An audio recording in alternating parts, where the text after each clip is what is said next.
melihat cara dia jatuh melepas pelukannya dari anak kecil itu. Flashback pun berakhir, dan kini diperlihatkan sepasang remaja yang dikerumuni oleh iblis. Remaja lelaki itu tunduk di depan remaja wanita dan mencium tangannya. Seketika kekuatan besar menyelimuti daerah itu. Para kepala negara sedang berkumpul untuk mengadakan rapat. Mereka ingin mendengar soal laporan kota iblis dari perwakilan negara. Dan lagi, scene berpindah pada sekolah protagonis cerita ini. Sang protagonis bernama Wakura Yuki. Dia sangat hebat dalam hal bersih-bersih, seperti membersihkan suatu ruangan yang kotor, sampai kedua temannya tak perlu melakukan sesuatu untuk membantunya. Yuki bersama teman-temannya melihat para gadis yang datang ke sekolah. Namun gadis-gadis ini bisa melakukan hal yang luar biasa, seperti berjalan dengan cara mengambang, rambut yang bisa digerakkan sebebasnya, dan masih banyak lagi. Seorang pelajar datang ingin Yuki untuk memperbaiki kancing bajunya yang rusak. Yuki dengan sigap memperbaikinya sekejap mata. Dia masih heran kenapa dengan kemampuannya itu dia masih belum populer di kalangan wanita. Yuki diajarkan oleh kakak perempuannya untuk serba bisa karena laki-laki tak bisa memakai kekuatan buah persik. Salah satu temannya berkata kepada Yuki bahwa kakaknya kan sudah, namun dihentikan oleh temannya yang satu lagi sebelum selesai mengucapkan keseluruhan kalimat. Yuki hanya tersenyum mendengar hal itu. Ini artinya ada suatu hal yang terjadi kepada kakak Yuki. Sore hari, Yuki berjalan di kota. Ada dua anak kecil yang lewat di sebelah Yuki. Yuki yang terlalu serius memikirkan soal pekerjaan mendapati dirinya dikelilingi oleh kabut yang tebal. Angin kencang berhembus dan meniup kabut tebal itu. Ternyata Yuki telah berpindah ke kota iblis, tempat para iblis pemakan manusia berada. Yuki tanpa sadar memasuki gerbang antar dimensi yang banyak muncul di Jepang dengan tiba-tiba. Tak tahu harus apa, Yuki mencari cara untuk keluar dari kota iblis itu di handphone miliknya. Cara yang diberikan kepada Yuki oleh sistem keamanan hanyalah untuk tidak berlari tanpa arah tujuan yang jelas dan untuk menunggu korps defensi iblis datang. Yuki ingin menunggu bantuan datang, namun ada iblis yang muncul di belakangnya. Yuki pun kabur dari iblis yang mengejarnya itu sampai menemukan jalan buntu. Tak bisa berbuat apa-apa, Yuki hanya melawan dengan melempar batu pada iblis tersebut, namun tak berefek apa-apa. Ditambah lagi, banyak iblis lain bermunculan dari berbagai arah. Di saat iblis itu menerjang Yuki, tiba-tiba Yuki diselamatkan oleh seorang wanita yang mengendalikan iblis. Wanita itu membelah iblis dengan mudah hanya dengan satu pedang saja. Wanita itu bernama Uzen Kyoka, seorang ketua skuad 7 korps defensi iblis. Iblis yang tak habis berdatangan membuat mereka harus kabur ke tempat yang lebih aman. Kyoka mengendalikan mayat iblis yang sudah mati untuk menjadi tunggangan. Iblis yang mengejar mereka ditembak oleh bawahan Kyoka. Ada 3 orang bawahan yang membantu Kyoka dalam misi ini, yang seperti pacar Cina bernama Azuma Himari, si loli berambut pink bernama Okawamura Nei, dan si pabrik susu bernama Suruga Shushu. Para 3 bawahan diperintahkan untuk mengurus para gerombolan iblis yang berdatangan. Para gadis-gadis ini memiliki kemampuan dari persik yang hanya tumbuh di kota iblis dan menjadi spesialis pertarungan. Itulah korps defensi iblis. Bawahan Kyoka menemukan anak kecil yang tadi berada di dekat Yuki saat berpindah ke kota iblis. Anak itu terbangun dan mendapati kakaknya tidak bersama dirinya. Sontak membuat ketiga bawahan Kyoka kaget. Yuki yang bersama Kyoka melihat kakak dari anak kecil itu sedang dikejar oleh iblis sampai terjatuh dari ketinggian. Untungnya masih bisa ditolong oleh Kyoka dan mereka kembali dikejar oleh iblis lagi. Hanya saja kali ini respon dari budak iblis Kyoka lambat saat diarahkan, makanya mereka bisa terkejar. Akhirnya terpaksa mereka harus melawan iblis-iblis itu. Kyoka memasang perisai yang menyelimuti mereka bertiga untuk bertahan. Kyoka bisa keluar dari situasi itu kalau sendirian, tapi ada 2 orang yang saat ini harus dilindungi oleh Kyoka, dan kekuatan yang didapatkan oleh Kyoka dari berkah persik tidak begitu hebat. Kyoka belum pernah mencoba kekuatannya kepada laki-laki karena dia anggap itu percuma, namun dia tak punya pilihan lain saat ini. Kyoka ingin menjadikan Yuki budaknya. Dia menyuruh anak kecil itu untuk sedikit menjauh dan menutup matanya karena yang akan dilakukannya ini tidak boleh dilihat, terkhususnya anak kecil. Kyoka mengulurkan jarinya untuk dijilat oleh Yuki. Yuki yang tak pernah menyentuh wanita akhirnya menjilat jari Kyoka dan berubah wujud menjadi makhluk yang belum disebutkan namanya. Yang kita tahu, Yuki telah menjadi budak Kyoka. Yuki pun membantai iblis-iblis yang ada di situ dengan mudah. Kyoka dan anak kecil itu naik ke atas Yuki dan pergi ke tempat bawahan Kyoka berada. Di sana, anak kecil itu bertemu dengan adiknya, para iblis menyatu dan menjadi lebih besar. Kyoka dan Yuki melawannya dengan sekuat tenaga. Mereka menembus kepala iblis itu dengan kekuatan maksimal dan berhasil mengalahkannya. Para bawahan Kyoka kaget hingga bertanya-tanya siapakah Yuki yang sebenarnya. Yuki kembali menjadi manusia setelah pertarungan itu. Kyoka menyuruh bawahannya untuk pergi duluan meninggalkan mereka berdua. Kyoka ingin Yuki bekerja menjadi budaknya mulai saat ini, dan Kyoka pun menjelaskan kekuatannya. Dia menjelaskan dengan cara yang sangat rasional seperti yang kalian lihat di layar. Sebagai majikan yang memerintah budak, Kyoka harus memberikan bayaran yang sepadan kepada budaknya setiap kali menyelesaikan sebuah misi. Tapi ternyata Kyoka tidak menyangka kalau hadiah imbalan kepada Yuki itu adalah sebuah ciuman yang membuatnya malu, karena biasanya iblis yang dijadikan budaknya hanya diberi daging babi. Tubuh Kyoka bergerak sendiri tanpa kemauannya untuk memberi imbalan yang sepadan kepada Yuki. Kyoka memberitahu impiannya untuk menjadi komandan Korps Defense Iblis agar bisa membinasakan semua iblis, karena komandan saat ini terlalu lunak menurut Kyoka. Dengan adanya Yuki, dia bisa memaksimalkan kekuatannya itu dan mengincar posisi komandan. Dia pun mengajak Yuki untuk bergabung. Yuki menerima tawaran itu. Kyoka pun membawa Yuki ke markas Korps Defense Iblis Squad 7. Mereka berdua disambut oleh 3 bawahan Kyoka saat masuk. Kyoka memperkenalkan Yuki kepada bawahannya sebagai pembantu, membuat Yuki kaget mendengarnya. Saat bertarung, Yuki akan menjadi budak Kyoka, namun pada kegiatan sehari-hari, dia akan menjadi pembantu di markas karena pandai dalam pekerjaan rumah. Yuki berkata bukannya dia akan menjadi anggota Korps Defense Iblis, namun laki-laki tak bisa menjadi anggotanya. Mulailah kehidupan Yuki sebagai pembantu di markas Squad 7.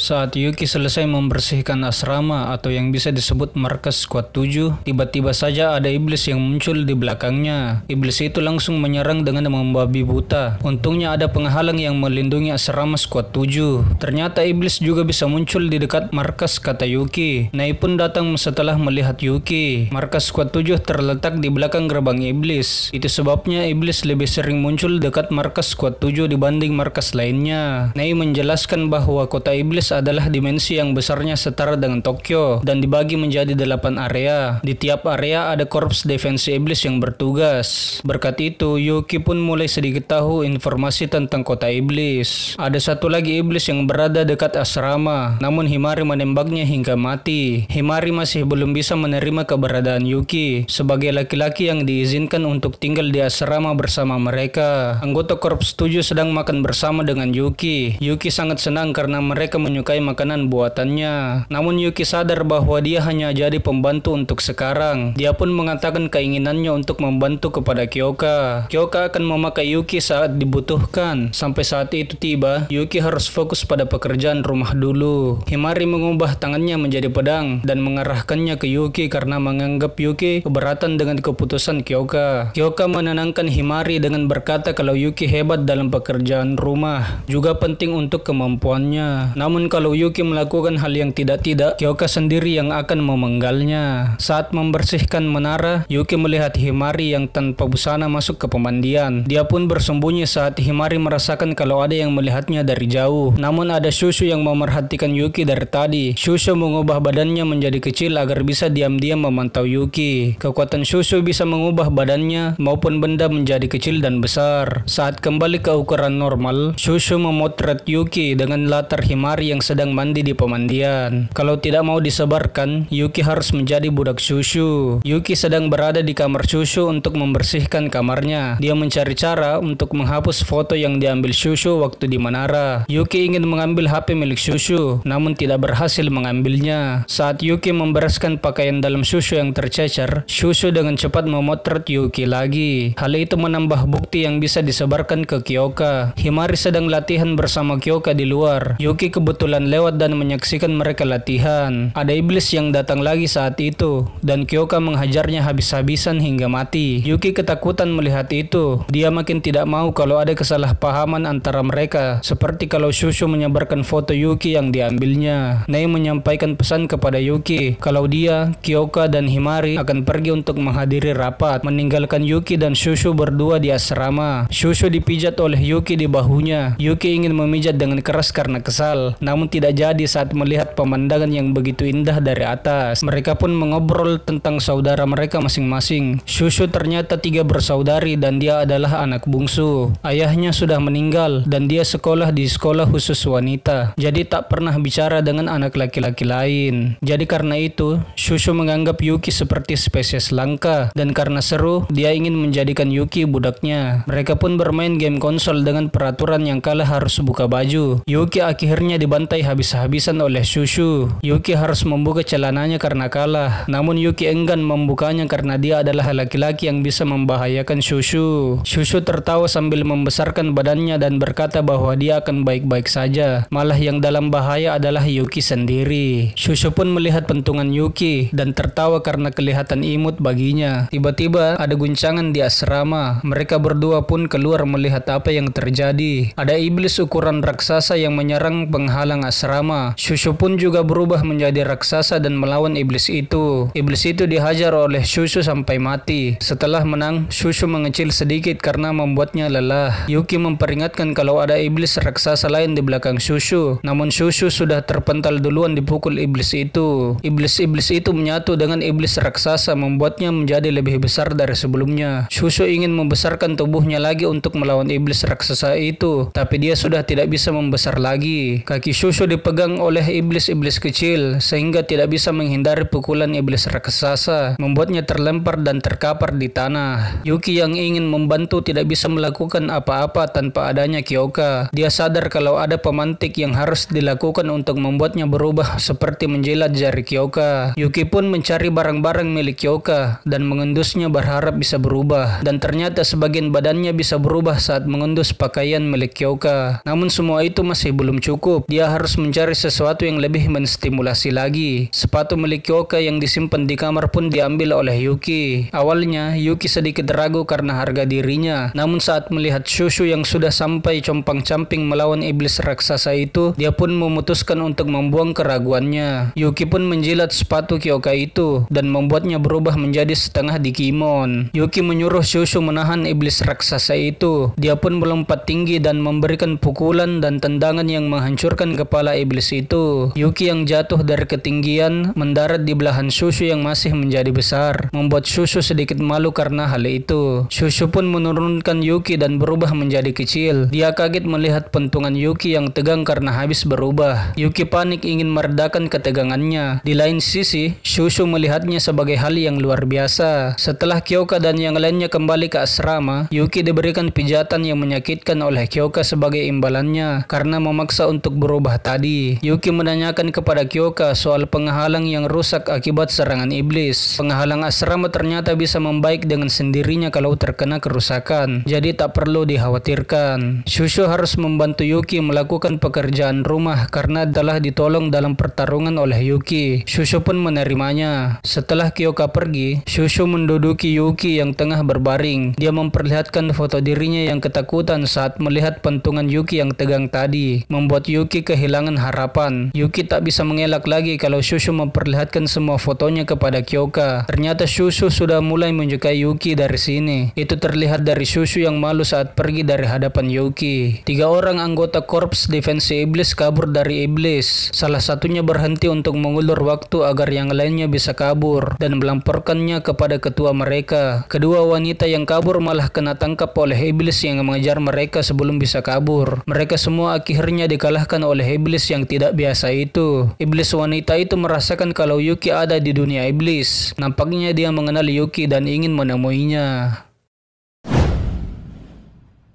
Yuki saat ini berada di dunia manusia bersama dengan Kyoka untuk mengurus beberapa dokumen di hari libur. Mereka pergi melalui gerbang teleportasi dan sampai dengan sekejap mata. Yuki terpana melihat Kyoka yang sangat cantik dengan busana kasualnya saat dia keluar dari gedung. Karena baru kali ini Yuki melihat Kyoka dengan busana kasual. Mereka pun menikmati liburan mereka yang terbatas dengan pergi ke pemakaman terlebih dahulu. Kyoka ingin mendoakan orang-orang yang telah mati saat iblis masuk ke dunia manusia di masa lalu. Ada satu iblis yang sangat kuat di masa itu, iblis yang memiliki tanduk yang sangat besar. Kyoka menyebutnya sebagai tanduk tunggal. Semua iblis telah dikalahkan oleh korps defensi iblis, tapi si tanduk tunggal itu bisa kabur dan masih berkeliaran sampai saat ini. Dan Kyoka bersumpah untuk memburu iblis itu sampai dia bisa mengalahkannya dan membalaskan dendam orang-orang yang telah terbunuh olehnya. Setelah itu, mereka ingin langsung kembali ke dunia iblis. Namun Yuki ingin istirahat sebentar di kafe bersama Kyoka untuk makan parfait di sana. Yuki ingin memberikan Kyoka waktu untuk bisa beristirahat agar tidak tumbang karena kebanyakan bekerja. Yuki merasa senang bisa menikmati waktu bersama Kyoka. Dan juga senyuman Kyoka yang manis membuatnya teringat akan sosok kakaknya yang sangat baik. Waktu bersenang-senang mereka terganggu dengan panggilan darurat dari kota iblis. Sinyal panggilan menunjukkan tak ada nyawa yang dalam bahaya, tapi mereka tetap harus bergegas kembali ke dunia iblis. Karena mengejar waktu, Yuki berubah ke Digimon formnya atas perintah Kyoka, dan Kyoka pun harus membayar dendanya. Kali ini, denda atau imbalannya berupa melepas stocking milik Kyoka. Terlihat paha yang sangat putih dan mulus saat Yuki melepas stockingnya, yang dapat membuat para pria sedikit tergiur kalau benar-benar mengalami keadaan yang seperti itu. Setelah itu, mereka pun pergi berdiskusi dengan anggota skuad 7 yang lain. Ada kawah yang muncul dari jarak 21 km di arah utara, dan iblis dalam jumlah yang sangat besar berada di sana. Juga diperkirakan itu adalah sebuah sarang iblis.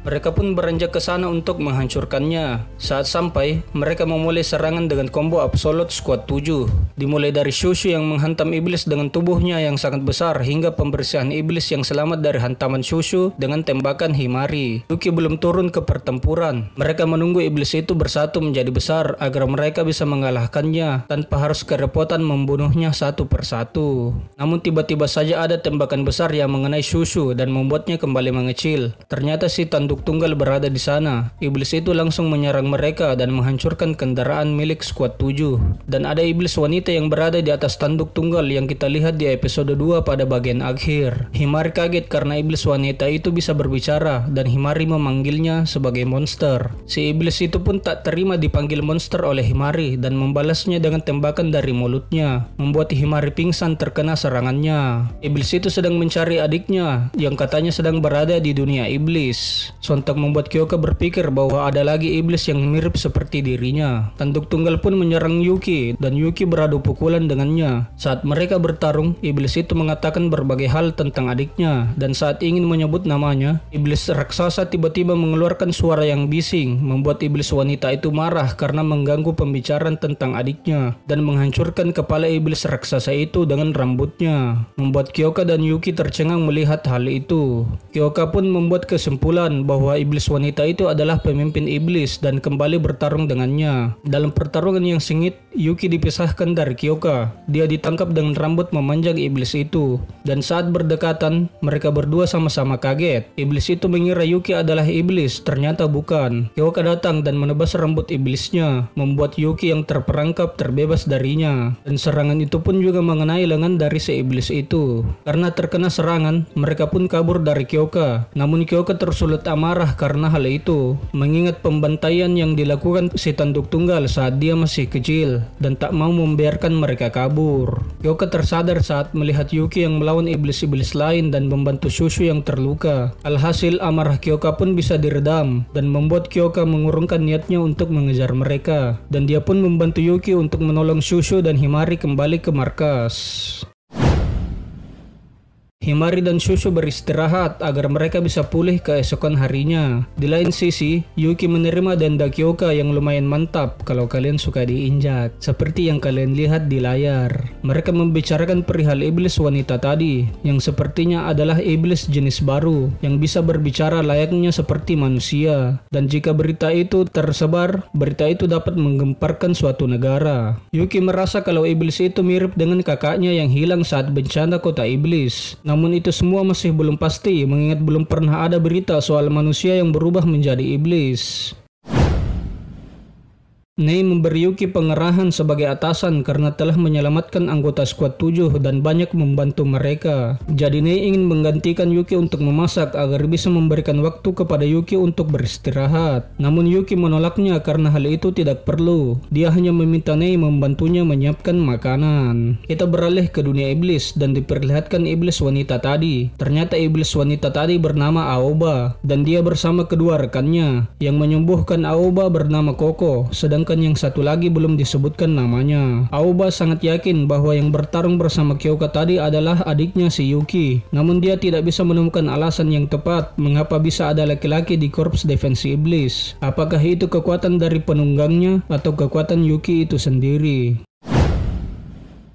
Shin pun berpindah kepada Yuki yang sedang berada dalam pemandian dan ada Shushu yang muncul dari belakangnya ingin menggosok punggungnya sambil telanjang. Yuki mengira Shushu hanya menjahilinya kalau dia sedang telanjang dan menoleh ke belakang. Dia pun kaget melihat kenyataannya dan kabur keluar dari pemandian, meninggalkan Shushu yang deg-degan karena dilihat oleh Yuki sedang tidak memakai baju. Namun saat Yuki berhasil keluar, dia malah berpapasan dengan Himari yang sedang buka baju untuk masuk ke pemandian. Yuki pun dikejar dengan chainsaw mematikan dari Himari karena melihatnya setengah telanjang. Saat Yuki terpojok oleh Himari, ada gerbang yang terbuka di dekat mereka dan dua orang wanita keluar dari gerbang itu. Mereka adalah anggota dari skuad 6 Korps Defensi Iblis. Izumo Tenka, ketua skuad 6 anggota Korps Defensi Iblis berambut kuning, dan wakil ketua skuad 6 bernama Azuma Yachiho. Namanya mirip dengan Himari dan juga penampilannya. Mereka ingin dipanggilkan Kyoka, namun Himari terlihat tidak senang saat melihat Yachiho. Mereka berdua akhirnya dijamu oleh Kyoka dan seluruh anggota skuad 7 berada di sana. Mereka membicarakan perihal iblis skuad berwujud manusia yang muncul sebelumnya, dan komandan korps defensi iblis menyuruh para skuad korps yang biasanya bekerja secara terpisah untuk bekerja sama menangani kasus ini.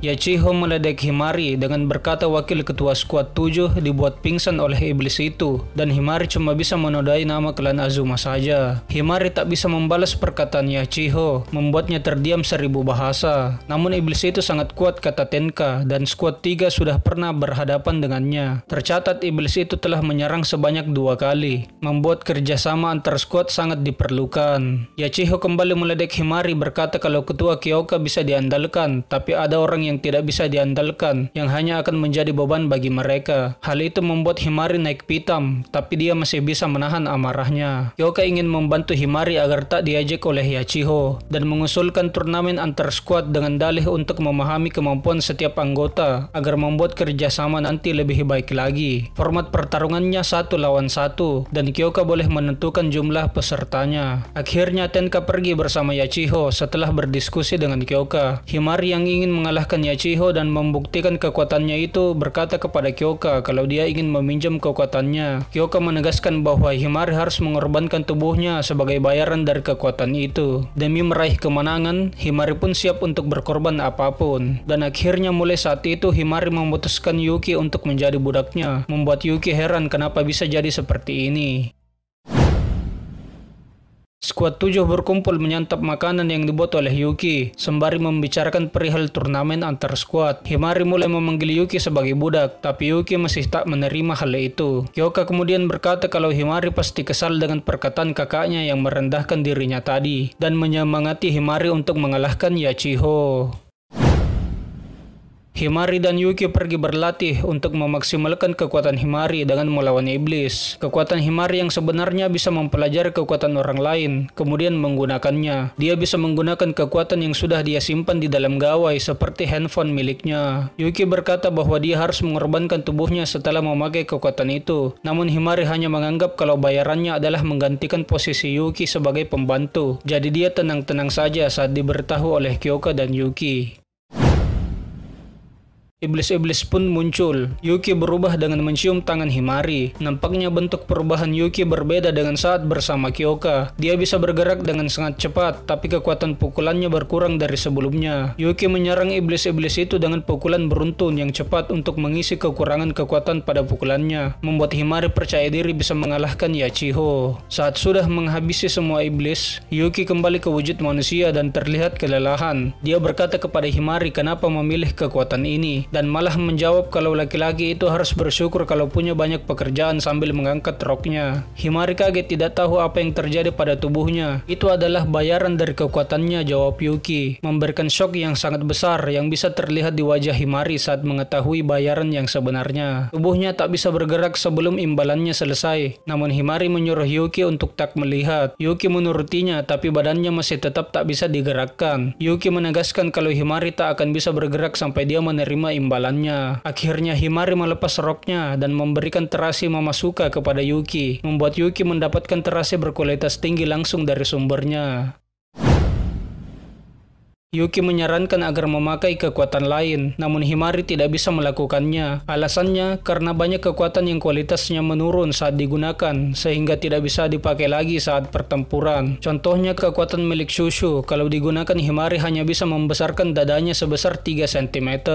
Yuki kembali mengingatkan bayaran akan kekuatan itu, namun Himari sudah paham. Dia terlahir di keluarga Azuma yang punya banyak prestasi di kota iblis. Kakak-kakak Himari sangat hebat dan punya ekspektasi yang tinggi padanya. Namun karena terlalu berusaha keras, dia sampai cedera sebelum acara penting. Bahkan juga pernah demam karena terlalu gugup, jadi tak bisa mengeluarkan usaha yang maksimal. Karena itu, dia sering diejek sebagai orang yang gagal di klan Azuma. Dan ini adalah kesempatan pertamanya untuk membalas mereka setelah pergi dari rumah. Tujuan Himari yang pertama adalah menjadi pahlawan seperti Kyoka dan memasang target kalau dia bisa mengalahkan Yachiho, dia akan menjadi pribadi yang baru dan lebih baik lagi. Himari sadar kalau masih ada yang kurang untuk mengalahkan Yachiho, yaitu adalah jurus pamungkas. Dan Yuki sadar kalau selama ini dia hanya memukul dan menendang secara asal-asalan. Hal ini membuat Yuki ingin membantu Himari karena bisa berguna untuk dirinya sendiri ke depannya dalam membantu Kyoka. Himari menjelaskan kalau kekuatan Yachiho adalah memanipulasi waktu, tapi dia akan kelelahan kalau terlalu sering menggunakannya. Kekuatan itu sangat merepotkan walau hanya dipakai beberapa kali, dan Yachiho akan memasang pose misterius kalau menggunakan kekuatannya sebagai rutinitas untuk meningkatkan kekuatannya, ujar Himari. Jadi mereka menggunakan ketangkasan sebagai kunci untuk memenangkan pertempuran dan agar Yachiho tak bisa menghentikan waktu. Yuki pun memfokuskan kekuatannya di kaki dan membuat kecepatannya meningkat, namun pukulannya malah semakin tidak mempan melawan iblis dan membuat kakinya lebih cepat lelah dari sebelumnya. Saat Yuki kelelahan, Himari mengelus kepala Yuki sebagai bayarannya sambil menyemangatinya kembali. Kyoka datang di sela-sela latihan Yuki dan memberitahu hal penting kepada Himari bahwa dia harus memahami esensi di balik suatu kekuatan. Mendengar hal itu, dia menyadari kalau untuk memaksimalkan kekuatannya adalah dengan menggunakannya sebagai budak dengan benar, bukan hanya memberi perintah tapi harus menungganginya, menarik rantainya, lalu sebagai majikan harus memberikan perintah dengan benar. Kemudian Yuki dipenuhi kekuatan yang berbeda dari sebelumnya saat diperintahkan Himari untuk memfokuskan kekuatannya di kaki. Pukulannya kini dapat mengalahkan iblis yang sebelumnya tak bisa dikalahkan. Mereka pun lanjut latihan sampai Yuki kering seperti sudah habis disedot vacuum cleaner dan diberi imbalan pemandangan dua gunung kembar pegunungan Himalaya oleh Himari, membuat Yuki yang kering terisi kembali seperti sudah istirahat dalam 3 hari. Latihan mereka pun terus berlanjut sampai mereka memaksimalkan jurus pamungkasnya dan datanglah hari H turnamen. Tenka datang bersama Yachiho dan seorang anggota skuad 6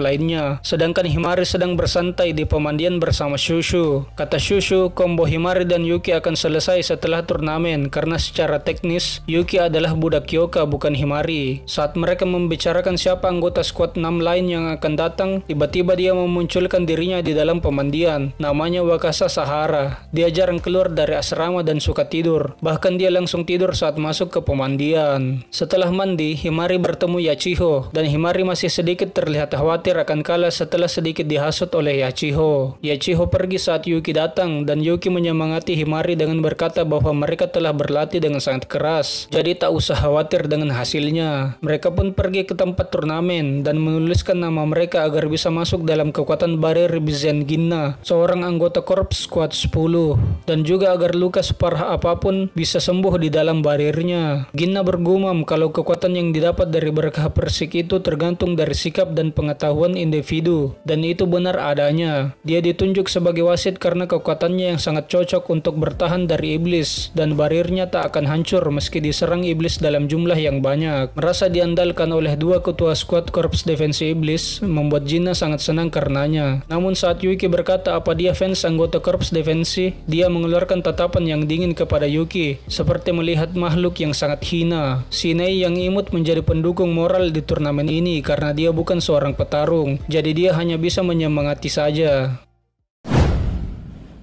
Akhirnya turnamen pun dimulai. Himari dan Yachiho bertukar beberapa kata sebelum bertarung. Yachiho akan membawa Himari kembali ke klan Azuma kalau dia menang, dan menghabiskan waktunya bersama Yachiho. Himari mendeklarasikan bahwa dia yang akan menang kepada Yachiho, dan Yuki pun berubah. Yuki akan ikut bertempur sebagai bagian dari kekuatan Himari. Yachiho pun menerima hal itu dengan berkata penjinak hewan tidak mungkin tidak membawa hewannya.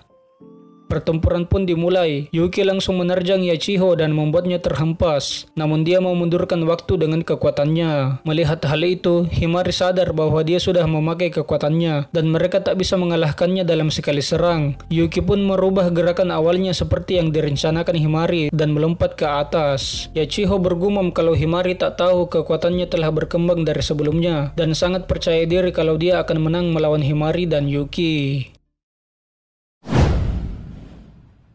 Para gadis telah selesai mandi di pemandian. Himari bertanya kepada Sahara apakah Yachiho telah melakukan latihan khusus untuk mempersiapkan diri melawan Himari. Sahara yang ditanyai berpikir keras untuk menjawabnya sampai ketiduran sambil berdiri. Sahara menjawab bahwa Yachiho tidak berubah sama sekali. Mungkin suasana hatinya sedang bagus, yang artinya bisa dibilang kalau Himari diremehkan oleh Yachiho.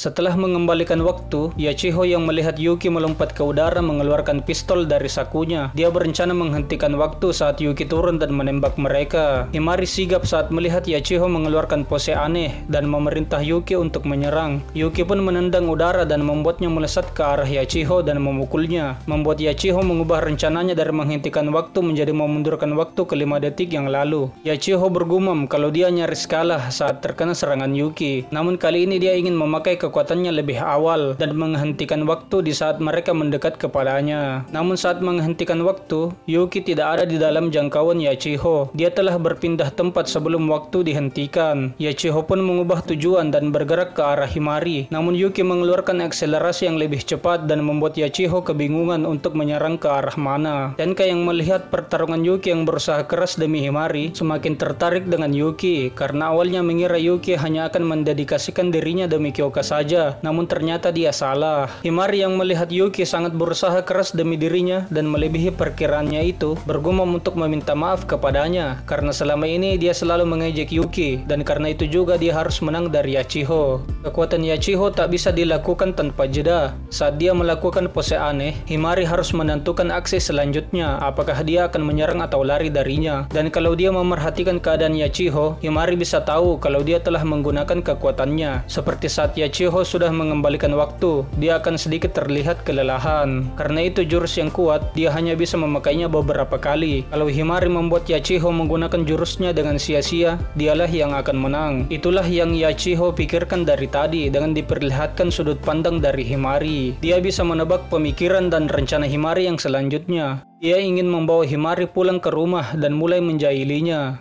Dia pun mengeluarkan pose yang sangat aneh dan mengeluarkan jurus pamungkasnya, menghentikan waktu dalam area yang luas selama 10 detik. Himari akan berada di luar jangkauannya kalau cuma 5 detik, tapi dengan waktu 10 detik itu, Himari tidak akan bisa lari kemana-mana. Dia pun menembak Yuki dan Himari, dan saat waktu kembali berjalan, mereka terkena serangan itu dan jatuh tersungkur ke tanah, membuat semua orang kaget karena tak melihat dan tahu apa yang telah terjadi. Himari bergerak dengan sangat cepat dan tiba-tiba saja jatuh dan tersungkur ke tanah di mata para penonton. Itulah yang mereka lihat. Yachiho pun menjelaskan kekuatannya itu kepada mereka semua, kalau dia bisa menggandakan waktu yang dihentikannya, namun waktu yang diperlukan untuk mengaktifkannya juga lebih lama dari kekuatan yang biasa. Dia berkata perkembangannya sudah setara dengan orang jenius, dan Himari kalah karena tak memperhitungkan hal itu, membuat Himari terlihat sangat kesal mendengarnya. Yachiho menyuruh Himari untuk menyerah. Himari masih masih kesal karena tak bisa menunjukkan hasil dari kerja kerasnya. Namun ada Yuki yang mendorongnya untuk tidak menyerah begitu saja. Yachiho pasti sudah sangat kelelahan dan tak akan bisa memakai jurus pamungkasnya untuk yang kedua kalinya, kata Yuki. Melihat hal itu, Himari tersadarkan dan membuat mereka kembali bangkit untuk bertarung. Yachiho berkata kepada Himari untuk berhenti mempermalukan dirinya dan ketuanya. Dia tak akan berhenti untuk terus berjuang hingga akhir agar tidak mempermalukan skuad 7, balas Himari. Yuki menyerang kembali dan Yachiho berpose untuk mengeluarkan jurusnya. Namun Yuki mengeluarkan kilat yang sangat menyilaukan yang membuat Yachiho menghentikan waktu saat Yuki berubah menjadi manusia dan menutupi pandangannya terhadap Himari. Dia tak bisa menemukan di mana Himari berada, jadi dia hanya menembak Yuki seorang diri dan durasi jurusnya pun habis. Yachiho pun tertembak di bahu oleh Himari yang berada di bawahnya saat waktu kembali berjalan, membuatnya jatuh pingsan dan kalah oleh Himari. Skuad 7 pun heboh melihat Himari akhirnya bisa memenangkan pertandingan melawan kakaknya. Namun Yuki tak sadarkan diri yang membuat Himari cemas karena hal itu.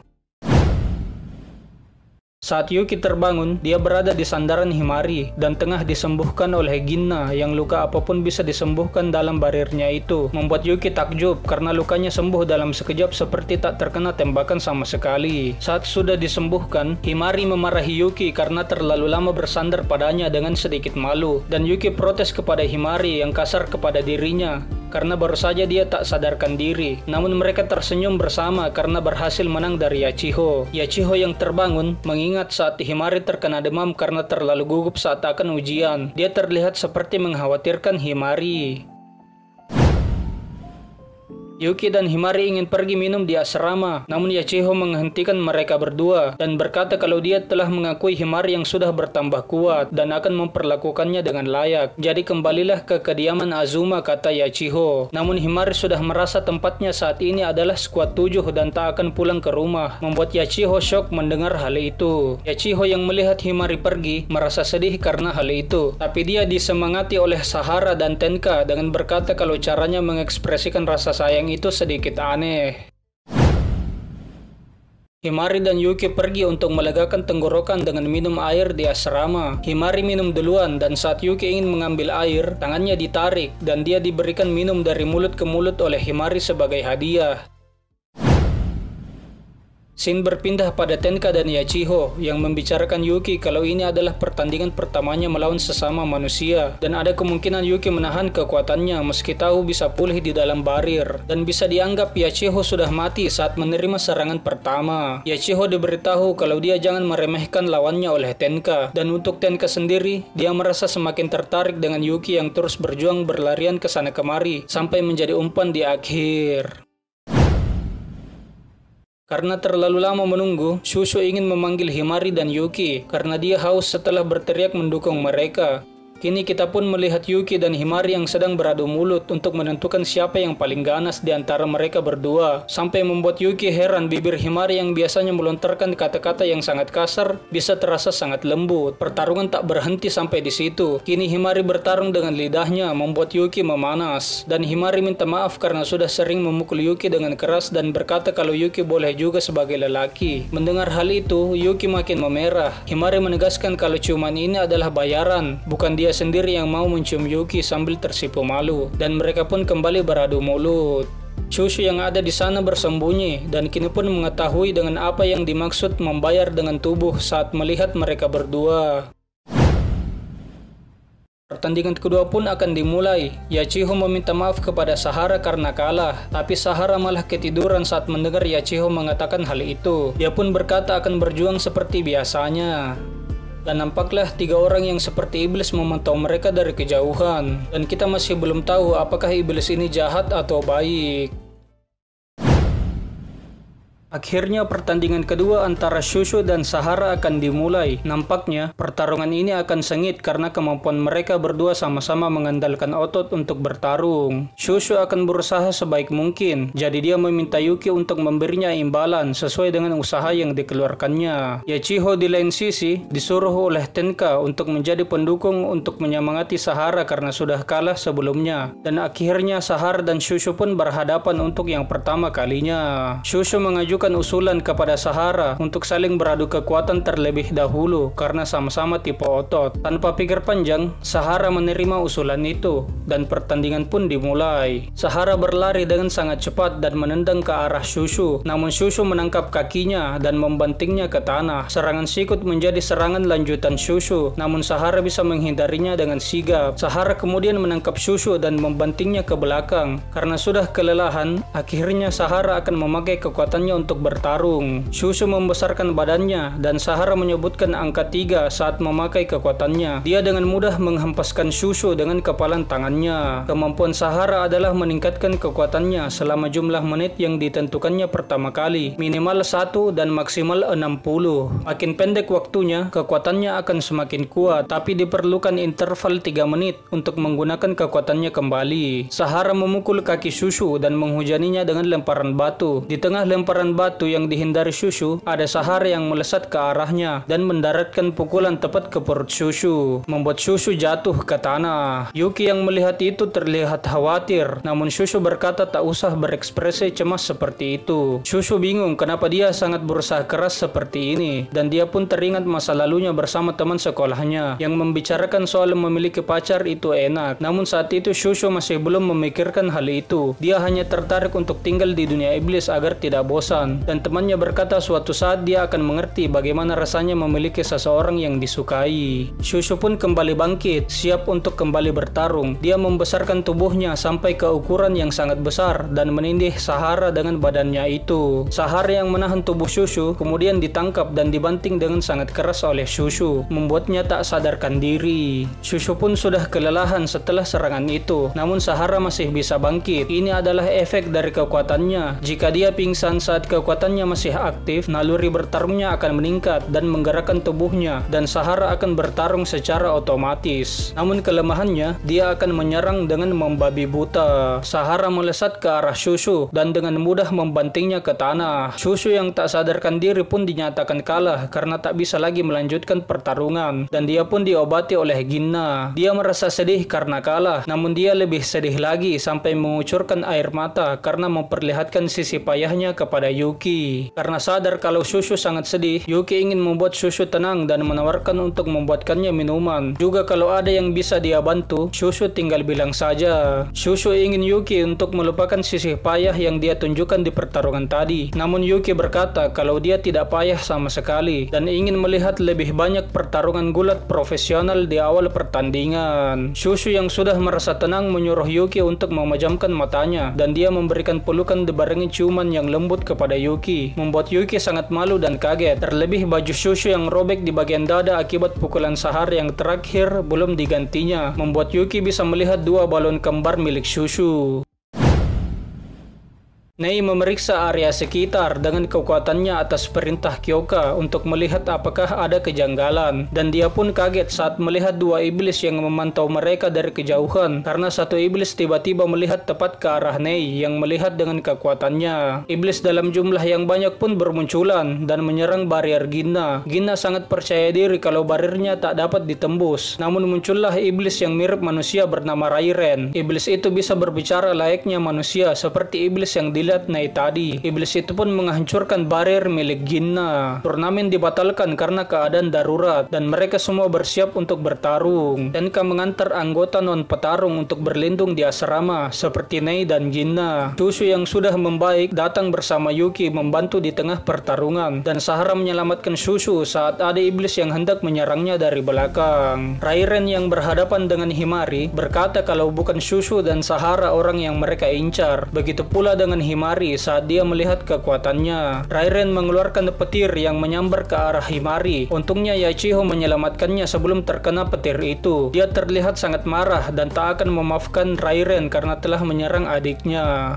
Himari pergi ke arah Kyoka yang bertarung bersama Yuki. Dia berniat untuk menunggangi Yuki bersama dengan Kyoka. Namun Yuki ragu apakah hal itu akan berhasil karena belum pernah dicoba. Kyoka pun berkata kalau itu akan baik-baik saja. Kyoka yakin kalau ada 2 majikan, Yuki akan menjadi lebih kuat lagi. Dan Yuki pun berubah saat dia mencium tangan Himari. Yuki berhasil membuka form yang baru dari hasil 2 majikan. Dia memiliki rambut Jiraiya yang panjang dan mengenakan armor yang mirip seperti seorang samurai. terurai. Tanpa basa-basi, dia mengeluarkan laser yang mirip seperti punya iblis wanita yang dulu dia lawan. Laser itu sangat kuat hingga menghancurkan semua iblis yang ada di hadapannya. Tenka mengkonfirmasi keberadaan dua iblis yang dilihat oleh Nei dan katanya sudah tak terlihat lagi. Tenka pun akhirnya ikut ke medan perang untuk membantu setelah mengkonfirmasi keberadaan dua iblis yang dilihat Nei tadi. Jinna merasa sedih karena tak bisa melihat pertarungan Kyoka dan Tenka yang sangat dia hormati, dan Nei berkata kalau Jinna menyentuhnya, dia bisa melihat mereka bertarung memakai kekuatannya. Semua anggota korps bertarung menggunakan kekuatan yang diaktifkan oleh berkah Persik dan senjata khusus yang diberi kekuatan Persik. Namun ada pengecualian untuk Kyoka yang telah berlatih di Gunung Suci dan menyempurnakan gaya bertarungnya yang unik untuk menghancurkan keganjilan dan akhirnya memperoleh kekuatan untuk mengalahkan iblis tanpa berkah Persik. Karena keistimewaan itu, Kyoka diberikan posisi sebagai ketua, kata Ginna. Yachiho telah berkali-kali memakai kekuatannya melawan Rairen untuk menghindari serangan petirnya, dan dia terkena serangan di tangannya yang membuat Rairen berpikir dia sudah tak bisa mengeluarkan pose yang aneh untuk menggunakan kekuatannya lagi. Namun dia salah, segala bentuk bisa menjadi pose bagi Yachiho yang anggun. Dia mengembalikan waktu dengan berpose yang aneh seperti biasa dan sudah sangat kelelahan setelah mengembalikan waktu. Rairen akhirnya ingin memusnahkan Yachiho dengan bersiap mengeluarkan laser dari mulutnya. Yachiho sudah tak bisa menghindar lagi dan bersiap menerima serangan itu. Tiba-tiba Tenka berada di sampingnya dan berkata kalau dia sudah berusaha keras, membuat Yachiho kaget dibuatnya. Dan Rairen yang melihat itu sedikit kaget karena tak melihat Tenka muncul dari mana. Tenka menyuruh Yachiho untuk beristirahat dan dia akan menggantikan posisinya. Yachiho hanya mengangguk dan meninggalkan tempat itu, memberikan mereka berdua ruang untuk bertarung. Rairen merasa di atas angin karena mendengar perkataan Tenka dan berkata kalau pasukan ada banyak, mana mungkin punya waktu untuk beristirahat. Namun Tenka membalas dengan santai kalau dia sudah menghabisi semua yang akan mengganggu pertarungannya sambil diperlihatkan semua iblis yang telah terbakar habis. Tenka bertanya kepada dirinya apakah dia harus membereskan iblis itu dulu, mengingat masih ada dua pemimpin iblis lainnya. Dan Rairen merasa senang karena akhirnya dia menemukan seseorang yang dapat menghiburnya. Para pembasmi iblis masih terus membasmi iblis-iblis, namun mereka terus berdatangan tanpa henti. Rairen yang berhadapan dengan Tenka merasa murka karena setelah lama menunggu, hanya ada dua orang lawan yang pantas dia lawan. Tenka berpikir kalau dia hanya mengincar para ketua skuad saja. Rairen mengeluarkan gelombang petir untuk menyapu Tenka, tapi Tenka dapat menghindarinya dengan mudah dan berpindah ke belakang Rairen untuk mendaratkan tendangan di kepalanya. Namun, Rairen juga bisa menghindari tendangan dari Tenka. Rairen memandang manusia sebagai makhluk yang cacat. Bahkan Tenka yang memiliki kekuatan hebat pun masih dianggapnya sebagai makhluk yang cacat. Mereka pun saling menyerang satu sama lain dan serangan Tenka berhasil melukainya, membuat Rairen naik pitam, tak terima kalau dia terkena serangan. Dia mengisi kekuatannya dan meluncurkan rentetan sembaran petir yang sangat dahsyat. Dia pikir kalau lawannya akan berakhir setelah terkena serangan lanjutan seperti itu. Namun ternyata dia salah. Tenka tak terkena serangannya sedikit pun. Tenka pun meneleportasi dirinya tepat di belakang Rairen dan menghantamnya. Kemudian dia meneleportasinya ke udara bersama dengan dirinya. Dia melakukan itu agar dia bisa kembali ke tanah dan mengeluarkan jurus pamungkasnya yang seperti black hole, menghisap apapun yang ada di hadapannya. Akhirnya Tenka pun berhasil mengalahkan iblis itu. Himari berkata kalau seperti inilah kekuatan para ketua skuad kepada Yuki. Levelnya benar-benar berada di tempat yang berbeda, membuatnya berpikir kalau tujuan Kyoka untuk menjadi komandan yang memimpin semua ketua adalah tujuan yang sangat sulit. Kyoka pun tertawa dan berkata bahwa dialah yang akan menjadi ketua selanjutnya. Setelah pemimpinnya dikalahkan, mereka pun berniat untuk mencari musuh yang tersisa dan menghabisinya. Yuki memutuskan kalau dia akan menjadi pahlawan karena mendengar Kyoka yang begitu semangat ingin menjadi komandan, dan Tenka melihat ke arah Yuki dari jauh karena merasa tertarik seperti biasanya. Mereka kini ada di ruangan untuk berdiskusi terkait masalah iblis ini. Semua iblis yang tersisa telah dibereskan, tapi menurut laporan Nei, masih ada dua pemimpin musuh yang lainnya. Himari telah memeriksa area sekitar dan pada akhirnya tak menemukan jejak apapun. Tenka tak yakin dengan iblis yang mirip manusia itu telah dikalahkan setelah ditanya oleh Shushu. Nei pun meminta maaf karena dia terlambat mendeteksi musuh yang ada. Tapi Kyoka dan Tenka menyemangati Nei karena sudah menemukan mereka sebelum mereka menyerang. Tenka memuji Yuki kalau dia juga berperan penting pada serangan kali ini. Yuki pun merendah setelah mendengar itu dari mulut Tenka. Tiba-tiba Jinna datang dan ingin meminta tanda tangan Yuki karena telah melihat kekuatannya dan telah paham kalau laki-laki juga hebat. Sedangkan Himari berterima kasih kepada kakaknya karena telah menyelamatkan dirinya dari sambaran petir musuh. Yachiho membalas dengan banyak alasan seperti dia menolongnya karena akan mencoreng nama Azuma kalau Himari terkena serangan musuh. Dan jika Himari sudah sadar bahwa dia itu masih lemah, Yachiho menyarankan agar Himari pulang ke rumah agar bisa dilatih olehnya. Namun, Himari membalas kalau tempatnya sekarang ada di skuad 7, membuat Yachiho membatu karena ditolak adiknya. Insiden ini akan sulit untuk dilaporkan, dan turnamen antar skuad kali ini akan dianggap seri dengan persetujuan dari kedua ketua skuad. Tenka pun merasa sangat disayangkan karena dia tak bisa latih tanding dengan Kyoka. Mereka pun pulang kembali ke markasnya. Yuki menerima imbalan dari kedua gadis yang menungganginya. Mereka membuka baju di hadapan Yuki dengan perasaan malu yang terpahat di wajah mereka. Dan yang membuat Yuki sangat deg-degan adalah karena Kyoka juga akan ikut masuk ke pemandian. Himari mengira imbalannya akan lebih ekstrim karena mereka harus buka baju. Namun ternyata imbalannya adalah membasuh tubuh Yuki. Himari berkata dengan cepat bahwa dia tak perlu merasa malu kalau dia menganggap ini seperti memandikan anjing yang sudah bekerja keras. Sampai membuat Yuki tak paham perkataan Himari saking cepatnya dia berbicara. Kyoka menyandarkan balonnya ke punggung Yuki dan berkata kalau Yuki lebih kelelahan dari biasanya. Yuki merasa ditunggangi oleh dua orang itu cukup memberatkannya. Kekuatannya sangat besar tapi tak bisa dipakai sembarangan. Mereka pun berencana menyelidiki potensi Yuki. Namun untuk sekarang, Yuki hanya perlu beristirahat dengan ditemani dua pabrik susu. Nei menggambar penampilan iblis yang dilihatnya saat mendeteksi keberadaan musuh, dan gambar resminya akan dirilis markas pusat nantinya. Penampilan para iblis itu berbeda dengan iblis yang dulu ditemui oleh mereka. Yuki memikirkan iblis yang mirip dengan kakaknya saat ingin tidur. Dia berspekulasi kalau iblis itu tidak ada di sana, karena mungkin mereka beda kelompok atau mungkin ada alasan yang lain. Saat tenggelam dalam pemikirannya itu, dia pun tertidur, dan tanpa dia sadari, Tenka berteleportasi ke dalam kamar Yuki dan hanya memandangnya tertidur. Yuki beserta Himari dan Kyoka mengunjungi asrama skuad 6. Bangunannya terlihat sama dengan asrama skuad 7, namun kata Kyoka, biasanya dalamnya berbeda meskipun luarnya terlihat sama. Tenka pun menjamu mereka dan menanyakan apakah mereka menemui gangguan saat perjalanan kemari. Kyoka menjawab bahwa mereka hanya membasmi beberapa iblis dalam perjalanan dan tak ada gangguan yang serius. Kyoka akan rapat berdua dengan Tenka. Himari diberi perintah untuk mengakrabkan diri dengan anggota skuad 6 yang lain, sedangkan Yuki harus membantu pekerjaan bersih-bersih. Pembantu skuad 6 sedang libur dan akan kembali sore nanti, kata Tenka. Yuki membalas kalau sudah seharusnya mereka saling membantu. Tenka pun memberi senyuman kepada Yuki yang membuatnya tersipu malu karena diandalkan oleh seorang kapten. Seperti biasa, Yuki dengan sigap bersih-bersih di dalam asrama. Dia masih malu untuk mencuci pakaian dalam anggota skuad 6, padahal sudah sering melakukannya di asrama skuad 7. Shushu penasaran dengan apa yang dilakukan oleh Yuki dan mengingat ciuman yang dia berikan padanya. Hal itu membuatnya termotivasi untuk meningkatkan diri dan ingin menggunakan waktu untuk mengasah kemampuannya. Tapi dia harus mulai dari bersih-bersih kamar terlebih dahulu.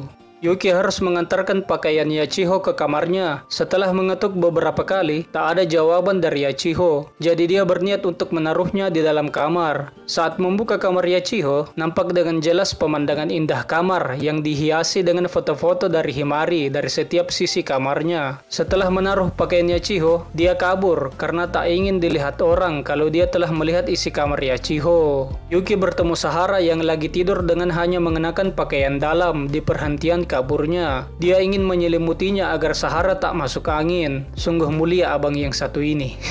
Saat ingin menyelimuti Sahara, dia ditarik dan dipeluk dengan erat karena dikira bantal oleh Sahara. Yuki ingin lepas dari genggamannya, namun sekeras apapun dia mencoba, dia tak bisa lepas sama sekali. Dan pada akhirnya, dia berhenti berpikir untuk lepas dari genggamannya.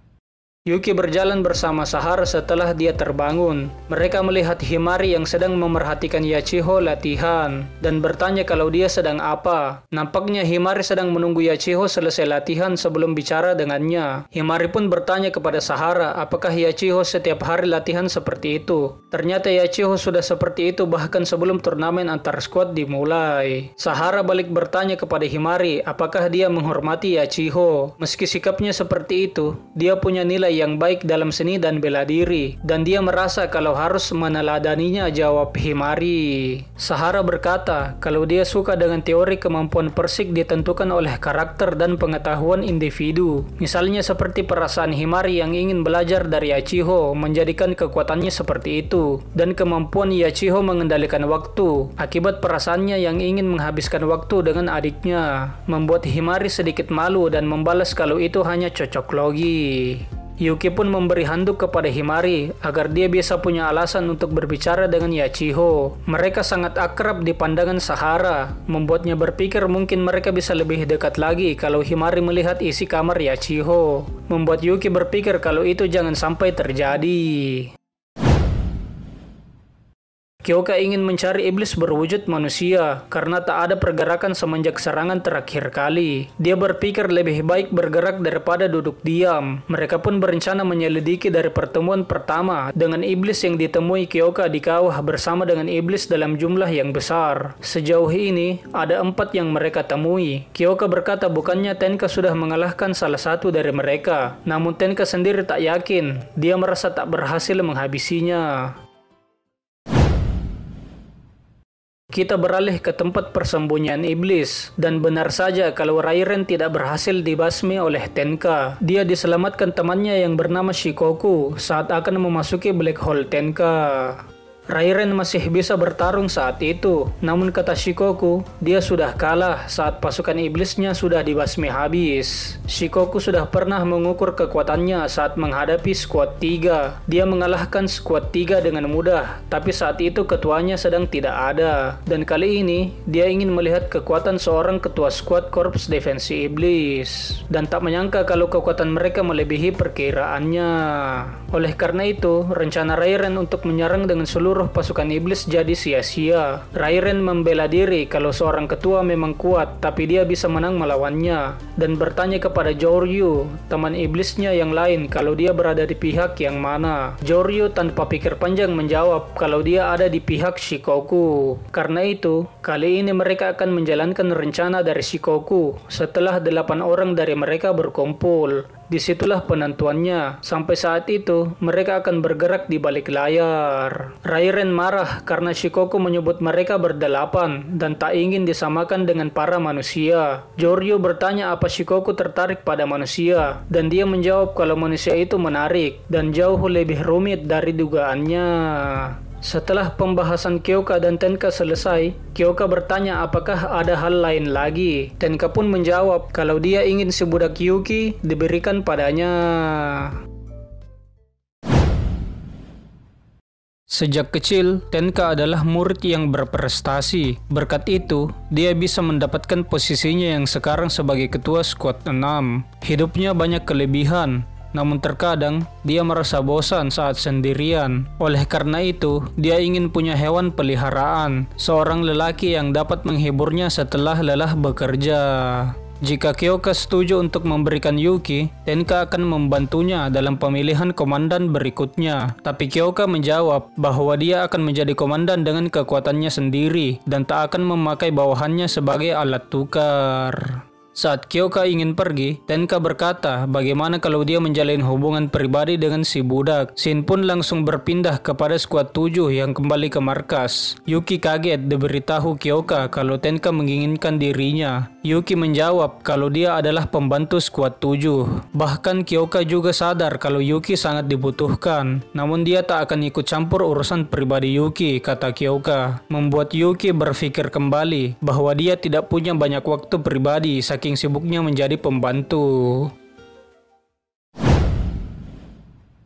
Yuki yang lelah langsung berbaring di kasur setelah sampai. Dia senang kalau ada gadis cantik seperti Tenka yang menginginkannya. Tapi Yuki ingin menjadi pahlawan, bukan hewan peliharaan. Tenka pun datang ke kamar Yuki menggunakan kekuatan teleportasinya dan membuat Yuki kaget. Dia datang menemui Yuki diam-diam secara pribadi. Katanya dia tertarik dengan Yuki dan bertanya apa Yuki mau menjadi pacarnya. Yuki malah kaget mendengarnya karena bukan menjadi bawahan ataupun hewan peliharaan, melainkan pacaran pada umumnya. Maksud Tenka, Yuki yang seperti hewan peliharaan itu adalah dia yang lucu seperti hewan peliharaan. Dia terkesan dengan ketegaran hati Yuki sebagai budak untuk mengabdi pada majikannya. Tenka pun menempelkan melon badaknya ke Yuki dan melontarkan kata-kata pujian yang sangat berdemek padanya. Seperti Yuki yang lebih muda, membuatnya seperti hewan peliharaan yang menggemaskan. Tenka sangat agresif. Dia langsung mencuri ciuman dari bibir Yuki dan berkata kalau hatinya berdebar dan perasaan itu adalah hal baru baginya. Dia pun kembali mencium bibir Yuki lebih agresif lagi. Yuki berbaring di kasur dan Tenka membuka pakaian terluarnya. Dia menyuruh Yuki untuk tenang karena hanya membuka pakaiannya. Membuat Yuki membalas bagaimana dia bisa tenang dengan keadaan seperti itu. Tenka menyedot baju Yuki dengan kekuatannya. Yuki pun kini setengah telanjang. Tenka sangat tidak sabar ingin mendapat jawaban dari pertanyaannya tadi. Namun, Yuki tak bisa berpikir karena situasi yang dialaminya. Dia pun menunda untuk menjawab pertanyaan Tenka karena terlalu mendadak. Dan karena Yuki tak menolak, Tenka akan memastikan kalau dia tidak bisa lari. Yuki pun akhirnya terselamatkan oleh Shushu yang membuka kamarnya. Tenka ditegur oleh Kyoka, apakah dia terlalu agresif karena sedang merasa birahi. Yuki memiliki pesona yang tak tertahankan, jawab Tenka. Kyoka pernah berkata kalau dia tak akan mencampuri urusan pribadi kepada Tenka. Namun Shushu langsung menyela pembicaraan. Kalau menyusup ke asrama lain di tengah malam sangatlah tidak sopan. Dan Tenka pun menerima keluhan itu. Akhirnya dia pamit kepada Yuki. Himari dan Shushu terlihat tidak senang karena iri kepada Tenka yang begitu dekat dengan Yuki. Keesokan paginya, semua anggota skuad 7 berlatih untuk mengeluarkan kekuatan baru Yuki yang sebelumnya bisa berbeda tergantung penunggangnya agar menjadi persiapan untuk pertempuran melawan iblis berwujud manusia.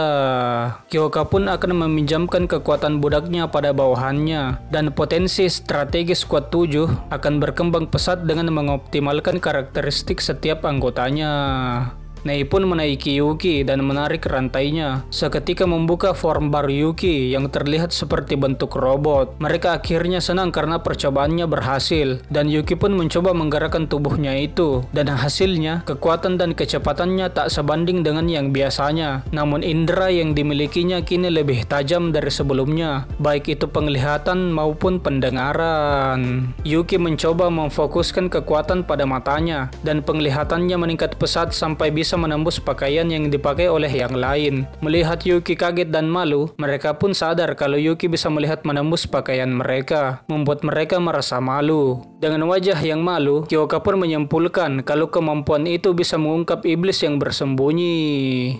Kekuatan peminjaman dari Kyoka ini sangat menguras tenaganya, berbeda dari saat Himari yang mengkaji atau mengkopi kekuatan Kyoka. Setelah Yuki kembali ke wujudnya yang asli, Nei mengkecup pipi Yuki sebagai bayaran. Dia pun sontak malu karena badannya bergerak sendiri. Akhirnya, Kyoka pun tahu kalau peminjam kekuatanlah yang harus membayar imbalannya, bukan dirinya sendiri. Karena Shushu ingin melakukan hal yang erotis kepada Yuki, dia pun juga ingin mencoba meminjam kekuatan Kyoka. Kyoka tidak yakin karena Shushu bisa terlibat di pertempuran selanjutnya, dan imbalannya bisa jadi lebih intens daripada yang diberikan Nei tadi. Mendengar hal itu, Shushu membayangkan hal yang sangat intens yang bisa dilakukannya kepada Yuki. Shushu pun menunggangi Yuki dan menarik rantainya. Seketika Yuki berubah ke form yang baru lagi, yang terlihat seperti bentuk golem tanah. Kekuatannya sangat kuat, namun kecepatannya menurun drastis. Meski wujudnya cukup kuat, tapi kalau mudah dipahami, kekuatannya tak perlu dipinjamkan, kata Kyoka. Shushu tak ingin hal itu terjadi, jadi dia memberi pernyataan kalau dia menjadi besar, mungkin Yuki juga akan ikut membesar. Mereka pun mencobanya, dan hasilnya tak berjalan sesuai ekspektasi Shushu. Untuk sementara waktu, mereka memutuskan untuk fokus mempelajari kemampuan Nei dulu. Alarm pun berbunyi, dan nampaknya itu adalah pengingat waktu Nei untuk pergi ke sekolah. Yuki penasaran kenapa Nei bisa masuk korps defensi iblis, jadi dia berniat untuk mengantarnya ke sekolah, sekalian mengobrol dengannya.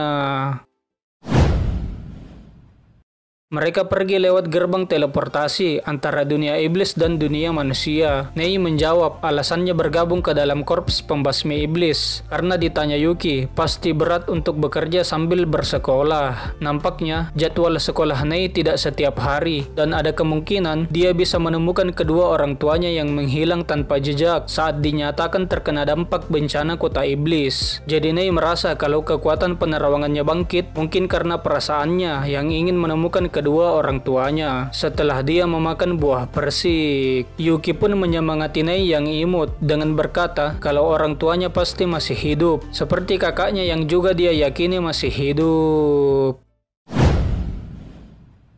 Kyoka dan Tenka lagi asik makan sambil berbincang mengenai iblis berwujud manusia. Komandan mereka berpesan bahwa jika mereka menemukan iblis berwujud manusia, mereka tak boleh bergerak sebelum adanya perintah. Nampaknya, komandan mereka ingin berbicara dengan iblis itu dan menguji tingkat kecerdasan mereka. Namun, ada kemungkinan iblis itu menyerang mereka terlebih dahulu. Jika rencana ini berhasil, misteri kota iblis, masalah iblis, dan bencana kota iblis akan terpecahkan. Namun itu semua terdengar sangat naif di telinga Kyoka. Rapat dengan semua ketua skuad akan diadakan dalam waktu yang dekat. Jadi Tenka menyarankan Kyoka untuk menyampaikan pendapatnya di sana.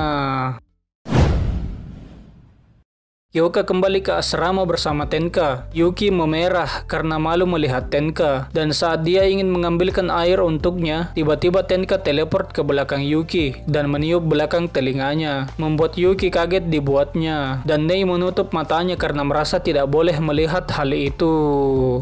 Alarm pun berbunyi, tanda ada kemunculan iblis. Shushu dan Himari melaporkan banyak gerbang yang muncul saat mereka berpatroli, dan bala bantuan akan dikirim. Tenka ikut bersama Kyoka dan Yuki, dan menawarkan bantuan. Tapi ini adalah wilayah skuad 7, jadi Kyoka menolak bantuannya. Tenka hanya bisa memberi semangat kepada Yuki, dan hal itu membuat Yuki malu. Yuki merasa kalau suasana hati Kyoka sedang buruk, dan benar saja, Kyoka menarik kembali ucapannya yang pernah dulu dia katakan bahwa dia tidak akan ikut campur urusan pribadi, dan berkata dengan lantang kalau Yuki jangan genit dan kesengsem pada ketua skuad lain karena dia adalah budak Kyoka.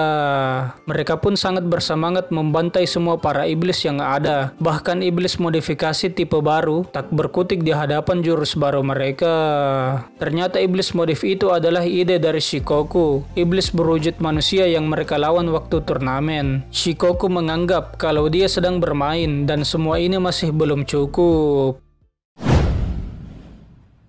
Yuki berkata kalau teguran Kyoka benar-benar membangkitkan semangatnya, dan Kyoka senang mendengarnya. Tenka pun dari kejauhan juga ikut tersenyum melihat Yuki. Dan akhirnya, Tenka kembali ke markasnya dan semakin tergila-gila untuk mengenali Yuki lebih dekat dan memilikinya. Dan dia yakin waktu pribadinya tak akan membosankan lagi. Kyoka dan Yuki sedang membasmi iblis-iblis yang mereka temukan, dan insting Yuki sudah mulai terasah. Dia sudah bisa merasakan lokasi iblis yang tiba-tiba muncul dari tanah yang akan menyerangnya. Hal itu membuat Kyoka terkesan dengan kemampuan Yuki. Yuki bertujuan untuk bertambah kuat sampai bisa melindungi Kyoka, membuat imbalan yang diterima Yuki berupa menggendong Kyoka. Hasratnya akan menjadi imbalan yang wajib diberikan oleh majikannya, dan imbalan ini ternyata juga bisa membuat Kyoka malu. Kyoka pun mencium Yuki yang tengah menggendongnya. Saat di asrama Squad 7, Yuki dipuji karena sudah makin memahami perintah secara akurat dan mereka sedang memaksimalkannya, ujar Kyoka. Membuat Yuki tersipu malu akibat dipuji seluruh anggota Squad 7. Tenka yang berada di sana juga ikut memuji. Namun bedanya, dia memuji wajah Yuki yang terlihat lucu ketika sedang malu, membuat Yuki makin malu. Shushu iri melihat Tenka yang dekat dengan Yuki dan dia mengingatkan Tenka bahwa bukankah sudah waktunya dia kembali ke asramanya. Namun semua baik-baik saja, balas Tenka sambil memuji Yuki dengan mengelus kepalanya, dan dia menambahkan kalau Yuki memang mahir. Melihat Kyoka yang menatap dirinya, Yuki mengelak kalau dari dulu dia sudah dilatih oleh kakaknya. Mereka pun penasaran sosok kakak Yuki itu orang yang seperti apa. Sedikit flashback waktu Yuki kecil. Yuki dihadang oleh seorang anak yang sebaya dengannya dan ditemani oleh kakaknya. Kakak anak itu menyuruh Yuki untuk akrab dengan adiknya sambil memaksa kepala Yuki untuk menunduk. Kemudian datanglah kakak Yuki, si Aoba. Pria itu langsung melesat ke arah Aoba, tapi dia dibanting dengan mudah. Yuki juga ikut mempiting anak yang sebaya dengannya itu karena sudah terbiasa dengan gerakan pegulat pro kakaknya. Dan Aoba sangat senang karena hal itu. Itulah yang Yuki ceritakan kepada mereka semua. Mereka menganggap kalau kakak Yuki itu orang yang hebat dan akhirnya mereka pun makin tahu tentang Yuki. Yuki diberi istirahat untuk hari ini dan Tenka disuruh pulang oleh Kyoka. Nei berkata kalau dia iri setelah mendengar cerita Yuki saat Yuki sudah pergi dari ruangan itu. Hanya Kyoka dan Nei yang anak tunggal di keluarganya. Shushu selalu dimanjakan walaupun dia anak sulung, kata Shushu sendiri, dan Himari menambahkan kalau itu sudah kelihatan dari dulu. Tiba-tiba, Nei merasakan ada orang yang sedang dalam bahaya 4 km ke selatan. Himari dan Shushu pun ditugaskan untuk berangkat duluan menyelamatkan orang itu. Ada orang yang dikejar oleh para iblis, dan saat Himari sampai, mereka langsung membasmi para iblis itu. Setelah membasmi iblis, Himari mendekati orang itu dan menanyakan keadaannya. Namun wanita itu langsung menyerang Himari sampai terpental jauh ke belakang. Ternyata dia adalah iblis berwujud manusia. Himari ternyata menahan serangan iblis itu dengan tameng yang dibuatnya. Jadi kerusakan yang diterimanya tidak begitu parah. Iblis wujud manusia itu kemudian memanggil iblis-iblis yang lain. Himari berkata kalau nama iblis itu adalah Koko. Membuatnya kaget kenapa dia bisa tahu namanya. Padahal dia sendiri yang menyebut pukulannya saat memukul Himari dengan pukulan Koko. Komandan Korps Defensi Iblis ingin bernegosiasi dengan mereka, ujar Himari. Namun Koko menolak karena sedari awal tak punya niat untuk berbicara. Yuki yang sedang berada di pemandian sadar dengan tubuhnya yang penuh luka akibat pertarungan, tapi tubuhnya makin kekar karena hal itu. Kyoka langsung masuk ke pemandian bersama Nei. Dia menyuruh Yuki berubah tanpa memakai busana karena Shushu dan Himari sedang dalam bahaya dan tak ada waktu lagi. Himari sedang bertarung dengan Koko. Pelurunya tak bisa menembus kulit tunggangan Koko saking kerasnya. Himari pun mengubah senjatanya menjadi senjata yang lebih kuat untuk menembus pertahanannya. Karena merasa tembakan itu berbahaya, Koko kabur dari tunggangan iblisnya dan langsung menerjang ke arah Himari, membuat Himari harus merubah tangannya untuk bisa menghindari serangan Koko. Shushu yang sudah membereskan iblis-iblis Kurocho ingin membantu Himari, namun ada iblis yang melesat secara tiba-tiba ke arahnya, dan itu adalah iblis berwujud manusia lainnya. Di lain sisi, Kyoka yang sedang menuju ke tempat bawahannya itu dihadang oleh iblis berwujud manusia bernama Aoba. Saat Yuki ingin menghindar, Aoba berteriak memerintah Yuki untuk jangan bergerak, membuatnya berhenti tiba-tiba dan menghempaskan Kyoka. Yuki pun dililit rambut Aoba dan kabur saat Kyoka sibuk menghabisi iblis Kurocho yang dipanggil oleh Aoba.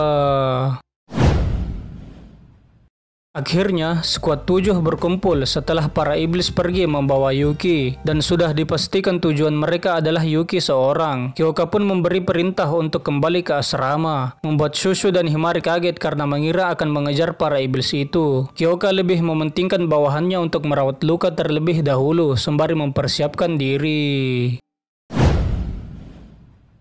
Yuki terbangun dari mimpinya yang memimpikan hari di mana kakaknya hilang dan menemukan dirinya tengah dijilat oleh Koko. Dia ingin bergerak namun ditahan oleh teman Koko. Jadi dia hanya bisa menerima amutan di sekujur tubuhnya yang terluka. Yuki pun sadar kalau dia ditangkap dan saat bangun musuh menjilati tubuhnya dan sebelum itu ada iblis yang menyebut namanya saat masih bersama Kyoka. Dia akhirnya sadar kalau iblis itu adalah kakaknya. Saat sedang dijilat brutal oleh Koko, Aoba pun datang dan langsung mengunci Koko dengan gaya gulat profesionalnya saat mengira adiknya ditelanjangi oleh Koko. Teman mereka yang satunya meluruskan kesalahpahaman itu bahwa Yuki sudah telanjang saat berubah ke wujud manusianya dan Koko menyembuhkan tubuh Yuki yang penuh dengan luka. Liur Koko memiliki kekuatan untuk menyembuhkan luka dan karena Yuki adalah adik Aoba, dia ingin menyembuhkannya. Saat sudah paham, Aoba pun ingin mentraktir Koko makan enak karena sudah menyembuhkan Yuki. Yuki pun semakin yakin kalau iblis itu adalah kakaknya melihat dari sifatnya yang mirip. Aoba kemudian memeluk Yuki dan berkata kalau dia sudah tumbuh menjadi orang yang hebat, membuat Yuki berkaca-kaca karena bisa bertemu kakaknya yang masih hidup. Aoba pun memberi Yuki pakaian dan ingin menunjukkan tempat itu karena kepala Yuki dipenuhi dengan pertanyaan. Aoba menyebut tempat ini sebagai desa tersamar. Di sekitar situ tak ada pohon persik. Bahkan pengintaian korps pembasmi iblis tidak sampai di tempat itu. Ada sekitar 20 orang yang tinggal di sana dan semuanya adalah mantan manusia mirip seperti Aoba. Teman Aoba mengenalkan namanya yang bernama Zenibako Koko dan yang satunya lagi bernama Yuno Naon. Mereka berdua adalah monster sepenuhnya kata Aoba dan Yuno menganggap kalau mereka itu spesial. Sedangkan Koko menyebut diri mereka setengah manusia dan setengah hantu. Mereka semua bisa seperti ini karena suatu insiden. Namun yang pasti jiwa mereka masih manusia seutuhnya. Aoba ingin Yuki untuk tinggal di tempat itu dan hidup bersamanya. Dan mulai sekarang, Yuki tak akan diperlakukan sebagai budak. Yuki pun berkata kalau Aoba tak perlu bersembunyi karena dia adalah manusia. Aoba terlihat kaget mendengar itu. Yuki pun menambahkan kalau mereka bicara dengan korps defensi iblis, mereka pasti melindungi Aoba. Namun tiba-tiba mereka semua terlihat marah dan menganggap korps defensi iblis itu adalah musuh mereka. Yuki diperlakukan sebagai budak dan dilihat dari struktur organisasinya, sudah jelas mereka adalah musuh. Yuki hanya bisa tercengang melihat suasana yang tiba-tiba berubah 180 derajat dan bertanya-tanya apa yang sebenarnya terjadi. Shushu yang terluka dirawat oleh Himari. Dia sangat mencemaskan Yuki dan Nei masih belum menemukan di mana Yuki berada meskipun skuad lain sudah diminta untuk membantu pencarian. Kyoka juga masih mengurung diri di kamar semenjak mereka kembali. Himari memberitahu Shushu kalau ada perintah dari komandan untuk tak menyentuh iblis berwujud manusia, membuat Shushu hanya bisa menerima situasi saat ini. Himari pun menyimpulkan kalau mereka menculik Yuki, itu artinya mereka punya tujuan yang penting dan Yuki pasti akan baik-baik saja. Kyoka ingin menghukum Yuki karena patuh pada orang lain selain dirinya selaku majikan. Dan tiba-tiba dia merasakan sesuatu. Namun Shin langsung berpindah sebelum diberitahu apa yang terjadi kepada Kyoka. Kembali kepada Yuki dan tiga iblis yang masih marah. Yuki bertanya kenapa Aoba bisa tahu kalau dia ada di kota iblis. Aoba menjawab kalau dia merasakan keberadaan adiknya itu. Dan karena dia adalah kakaknya, mustahil kalau dia tak bisa menemukan Yuki. Dia pun memberitahu Yuki hal yang dulu tak diberitahukannya karena seperti akan memanjakan adiknya kalau diberitahu. Namun karena Yuki sudah tumbuh menjadi orang yang hebat, dia pun mengatakannya kalau poin kegantengan Yuki itu 1 triliun dan menanyakan pendapat kedua temannya. Koko dan Yuno pun hanya bisa mengiyakan apa yang Aoba katakan. Karena Yuki lapar, Aoba pergi untuk mengambilkan makanan. Dan Yuki bertanya kepada teman Aoba apa mereka tidak kerepotan karena kakaknya itu. Mereka kerepotan karena sikapnya yang seperti itu. Namun semua orang di sana menyukai kakaknya, termasuk mereka yang lemah juga sangat menyukai Aoba. Yuki melihat Koko memakan jamur merah dan tertarik karena baunya. Itu adalah jamur yang tumbuh di tempat itu. Yuki menghirup aroma jamur itu dan mulai merasa aneh. Dia berhalusinasi melihat susu gantung Yuno sebagai bakpao dan dengan ganas menyerangnya sampai membuat Aoba heran kenapa berpaling sejenak saja bisa terjadi hal seperti ini. Kyoka akhirnya bisa menggerakkan badannya dan memberitahu bawahannya. Artinya, Kyoka harus membayar imbalannya kepada Yuki, dan itu akan menjadi pemandu mereka ke tempat Yuki berada. Aoba bersama Yuki berbincang-bincang berdua dan melihat buah persik kota iblis di tangan Aoba. Dulu Aoba tidak memakannya saat bersama Yuki karena kata Aoba mengurusnya butuh banyak hal dan sangat merepotkan. Dan ada banyak juga yang tak makan buah persik. Yuki mengira kalau kekuatan Aoba berasal dari persik dan Aoba menjawab kalau itulah penyebab wujud mereka saat ini. Mendengar hal itu, Yuki pun ingin tahu lebih banyak soal itu. Nei tetap berjaga di asrama dan menjadi penghubung dengan markas pusat kalau terjadi sesuatu. Tenka datang bersama Yachiho dan Sahara. Skuad 7 bersama skuad 6 pun akhirnya melakukan operasi gabungan bersama-sama.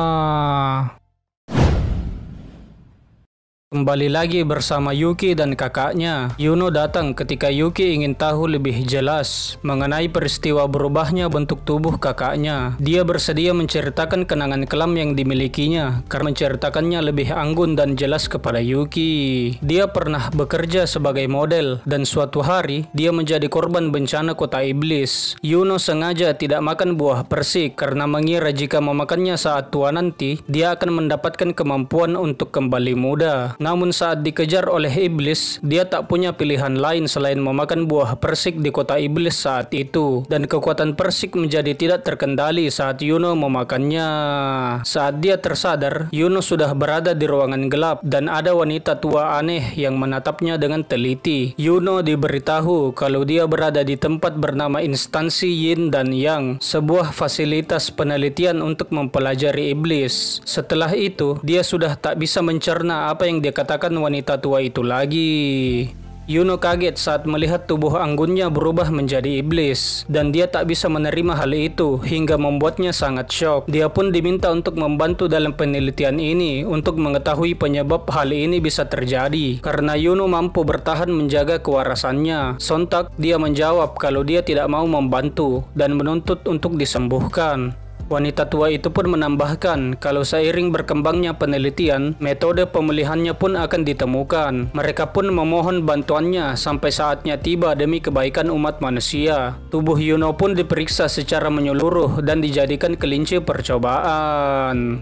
Untungnya, Yuno memiliki kemampuan untuk bersembunyi di dalam benda, jadi dia memanfaatkan celah itu dan membawa rekan-rekannya kabur. Ada juga yang kabur dengan cara lain, ujar Koko, tapi intinya sama saja, dan Koko marah saat melihat luka-luka mereka. Yuki pun langsung memastikan apakah hal yang sama teraplikasikan, namun itu percuma, karena Instansi Yin dan Yang adalah organisasi yang mengatakan bahwa keberadaan kota iblis itu menguntungkan negara. Mereka dapat menggunakan kekuatan untuk menghancurkan, dan buktinya itu adalah Yuki yang tak tahu apapun sebelum bertemu mereka. Koko menyuarakan kalau mereka akan menyerbu instansi itu untuk menghancurkannya demi membantu rekan-rekan mereka yang mengalami nasib serupa. Kemudian datanglah iblis tunggangan mereka masing-masing. Tunggangan Koko bernama Kumadouji dan punya Yuno bernama Akura. Sedangkan Aoba, si tanduk tunggal bernama Kidomaru yang sudah pernah ditemui oleh Yuki. Mereka adalah makhluk terkuat bahkan di antara para iblis, tapi menjinakkan mereka sangatlah sulit. Mereka sudah siap untuk bertempur, rute penyerangan sudah ditentukan, dan sudah bisa menyerang kapanpun waktunya. Karena nantinya bisa memakan banyak korban, Yuki pun masih mencoba membuat mereka menceritakan hal itu kepada Korps Defensi Iblis. Siapa tahu mereka mau bekerja sama. Namun bukannya Komandan Korps mengetahui semua yang dilakukan oleh instansi itu, balas Yuno. Karena itu, mereka tak bisa mempercayai siapapun. Aoba berkata dengan yakin kalau mereka akan menemukan cara untuk menyembuhkan tubuh mereka kepada Yuki. Dan tiba-tiba dia merasakan sesuatu. Aoba pun memberitahu kepada rekannya untuk bergerak sesuai rencana. Dan ternyata yang dirasakan Aoba itu adalah skuad 6 dan 7 yang sudah sampai di dekat markas mereka. Mereka sudah pergi ke berbagai lokasi menggunakan kekuatan Tenka. Akhirnya, kaki Kyoka menuju ke sebuah batu besar yang nampaknya adalah sebuah gua yang disembunyikan. Dan Tenka pertama kalinya merasa kesal karena baru mengetahui bagaimana rasanya kalau pacarnya diculik. Mereka menyusun rencana dengan prioritas utama. Hal itu menguntungkan mereka karena jalan masuknya kini terbuka. Sahara dan Shushu pun akan menahan Koko selagi yang lain menyelamatkan Yuki. Gua ini sangat berbeda dengan yang dimasuki tim ekspedisi, kata Kyoka. Guanya sangat sempit dan tak ada persik di sana. Tenka menyarankan agar mereka berteleportasi ke bagian terdalam gua. Namun mereka langsung disambut oleh Akura. Tak ingin pergerakan penyelamatan mereka terhenti, Himari dan Yachiho lah yang akan melawannya kali ini. Dan para ketua pun pergi dengan berteleportasi. Akhirnya, Kyoka menemukan Yuki. Tenka dengan sigap berteleportasi ke belakang Aoba untuk mengambil Yuki saat Aoba baru menoleh ke arah mereka. Makanya dia tidak melihat gerakan Tenka. Mereka pun langsung pergi dari tempat itu menggunakan kekuatan Tenka setelah mendapatkan Yuki. Mereka bersembunyi di tempat yang aman untuk sementara, karena Kyoka harus memberikan imbalan yang tertunda. Kalau tidak, pergerakannya akan dibatasi. Kyoka pun mengulum jari Yuki dengan lembut. Di saat yang bersamaan, Yuki sadar kalau Kyoka mengetahui lokasinya dari bayaran atas kemampuannya itu. Melihat Kyoka yang asik dengan Yuki, Tenka akhirnya juga ikut-ikutan mengulum jari Yuki, dengan alasan kalau dia melakukan itu untuk memberikan imbalan karena dia sudah bekerja keras. Kyoka ingin segera menyelesaikan imbalannya agar bisa menjemput Himari dan yang lainnya. Tapi itu tidak bisa mengalihkan pikiran Yuki. Kyoka sudah bisa bergerak dengan bebas. Saat Aoba menyerang, Yuki melindungi mereka dan pergerakan Aoba ikut terhenti. Yuki menjelaskan kepada Kyoka kalau dia adalah kakaknya dan menceritakan semua yang terjadi kepada Kyoka dan Tenka, kenapa kakaknya bisa menjadi seperti itu. Sahara masih bertarung dengan Koko dan dibantu oleh Shushu. Koko masih terus menolak untuk berdiskusi dengan mereka, dan tanpa mereka sadari, ada iblis wujud manusia yang memantau mereka dari langit. Himari dan Yachiho juga masih bertarung. Di penglihatan Yuno, Yachiho menghabisi para iblis tanpa melihat ke arah mereka berada, membuatnya bingung dengan apa yang dilakukan olehnya. Selama Yuno belum memahami kemampuan lawannya, dia tak akan menyerang dengan membabi buta. Kembali kepada Kyoka, mereka sudah diberitahu oleh Yuki apa yang sudah terjadi kepada orang-orang yang berada di sana, dan dia juga ingin menghancurkan instansi Yin dan Yang itu. Namun Aoba dan rekannya hanya bergerak atas kemauan mereka sendiri, dan kalau ada yang menghalangi, mereka akan menghabisinya. Tenka bertanya apakah dia akan menggunakan para iblis untuk membuat keributan. Aoba hanya membalas kalau percaya pada dua orang dalam organisasi tak ada gunanya. Hal itu akan menimbulkan banyak korban, tambah Kyoka. Namun mereka juga adalah korban, ujar Aoba. Yuki berkata kepada kakaknya kalau dia hanya perlu percaya kepada Kyoka karena dia adalah atasannya. Tapi Aoba tak bisa percaya kepadanya karena Yuki diperlakukan seperti budak, bahkan sampai dirantai. Yuki pun menjelaskan kalau itu atas keinginannya sendiri menjadi budak Kyoka demi menjadi pahlawan. Akhirnya negosiasi tidak berakhir dengan baik dan Aoba mengikat juga menyumpal mulut Yuki. Aoba juga menyuruh mereka pergi karena pertarungan yang ditujukan untuk sebagai kakak yang sangat baik. Aoba memanggil si tanduk tunggal dan akan menjadi lawan Kyoka, sedangkan dia melawan Tenka. Tenka memperkenalkan dirinya sebagai pacar Yuki dan memanggil Aoba dengan panggilan Onesan, membuat Aoba marah sampai ingin menghajarnya. Pertarungan Koko dan Sahara makin memanas, dan saat Koko lengah, Sahara mendaratkan pukulan di wajahnya. Namun pukulannya tidak bisa kena karena lendir yang licin di wajah Koko membuatnya terhindar dari pukulan itu. Sahara pun diterbangkan ke langit dengan tendangan Koko. Shushu menangkap Kuma yang akan menggigit Sahara dan ingin meremukkannya. Namun ternyata Kuma sangatlah keras, sampai Shushu yang sudah jadi besar tak bisa meremukkannya. Kuma pun dibanting oleh Shushu dan diinjak, tapi tidak ada damage sama sekali. Kuma pun kembali ke sisi Koko. Mereka adalah lawan dengan kombinasi terburuk bagi duo kekuatan fisik ini.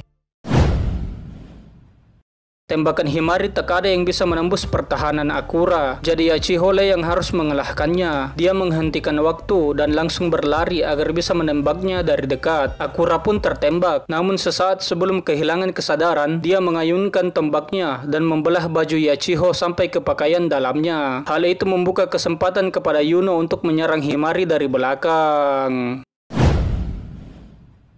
Joryu melaporkan kalau dia menemukan apa yang dicari oleh Shikoku kepadanya, dan mereka sedang bertarung dengan korps defensi iblis. Shikoku pun berkata kalau sudah saatnya untuk menunjukkan kepada mereka bahwa dirinya dan kawannya adalah dewa. Joryu akan membuat kehadiran Shikoku makin meriah, dan mereka pun akan berangkat ke sana. Nei mengkhawatirkan para anggota skuad 7 yang sedang pergi keluar untuk menjalankan misi karena dia tidak ikut ke dalam misi tersebut. Di lain sisi, Kyoka dan Tenka sedang bertarung dengan Aoba dan Kidomaru. Aoba menyemburkan laser kepada musuhnya, tapi tidak berhasil mengenai mereka. Selagi menghindari serangan laser itu, Kyoka menghindari berbagai serangan Kidomaru dan membalikkan serangan kepadanya. Dia sangat merasa tenang saat ini karena setelah membahayakan bawahannya sebelumnya, dia akhirnya bisa berpikir dengan tenang dan tak terbawa emosi. Dia pun kembali beradu serangan dengan Kidomaru. Kekuatannya menurun karena tak bersama Yuki. Namun itu tidak masalah, karena dia akan menebas Kidomaru sebanyak jumlah orang yang pernah dibunuhnya. Tenka menyerang Aoba yang ingin memperpendek jarak antara mereka. Kekuatannya tak hanya berteleportasi, tapi bisa menggunakan black hole yang dapat menghisap lawannya. Aoba pun bergerak dengan super cepat agar Tenka tak bisa menggunakan kekuatannya padanya. Jadi Tenka akan menggunakan serangan area. Selagi menyiapkan jurusnya, Aoba menyerangnya. Namun Tenka berhasil teleport sebelum terkena serangan itu. Aoba benar-benar mengamuk saat ini, padahal ini adalah tempat tinggal mereka, kata Tenka. Mereka akan meninggalkan tempat itu, dan semua teman-temannya sudah mengungsi, balas Aoba. Jadi dia tak perlu segan-segan menghancurkan tempat itu. Tenka memperingati Aoba kalau memakan buah persik secara berlebihan akan membahayakan tubuhnya. Namun ternyata itu sudah menjadi sumber energi setelah tubuhnya berubah. Kekuatan Aoba pun meningkat drastis. Dia akan membasmi musuhnya, terutama wanita berbahaya seperti Tenka yang mengaku sebagai pacar adiknya. Tenka menganalisa seluruh kekuatan Aoba yang sudah dikeluarkannya sampai saat ini, dan kekuatannya sangat merepotkan hingga membuatnya hanya bisa kabur terus-menerus. Dan Aoba kali ini akan menunggu saat dimana Tenka kelelahan karena terus berlari menggunakan kekuatannya. Tenka bisa berteleportasi secara beruntun sebanyak 666 kali, dan dia akan menggunakan itu untuk bertahan sampai Kyoka menang melawan musuhnya. Pertarungan Shushu dan Sahara melawan Kuma dan Koko masih berlangsung. Setelah diserang berkali-kali, Koko bisa sembuh dari luka berkat kekuatan lendirnya yang meningkatkan daya tahan dan ketangguhannya. Shushu ingin segera menyelamatkan Yuki, katanya, dan Koko membalas kalau orang yang ingin diselamatkannya itu telah dijilat sekujur tubuhnya olehnya, membuat Shushu membayangkan hal yang erotis yang terjadi kepada Yuki. Koko pun menambahkan kalau bosnya juga ikut memanjakannya, dan makin liarlah fantasi erotis Shushu mendengar hal itu dari Koko.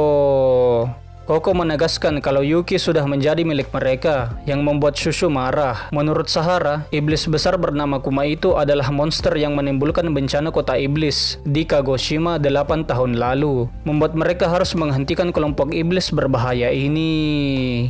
Akhirnya, Shushu mengusulkan untuk menggunakan formasi es untuk melawan Koko. Dia pun memprovokasi Koko akan kalah dengan formasi ini, membuat Koko termakan provokasinya. Shushu pun mengangkat Sahara dan menginjak tanah. Seketika asap yang tebal bermunculan. Alhasil mereka pun kabur. Sahara yang dikejar Koko tiba-tiba berbalik dan melempar Shushu yang mengecil di tangannya melesat masuk ke dalam badan Kuma. Shushu pun menghancurkan tubuh Kuma dari dalam dengan menjadi besar dari dalam tubuhnya. Sahara dengan sigap menyerang Koko di udara dengan taring Kuma yang terlepas. Seketika mereka pun kalah di tangan korps defensi iblis. Namun kelihatannya tubuh Koko dan Kuma yang terluka bisa kembali utuh dan sembuh.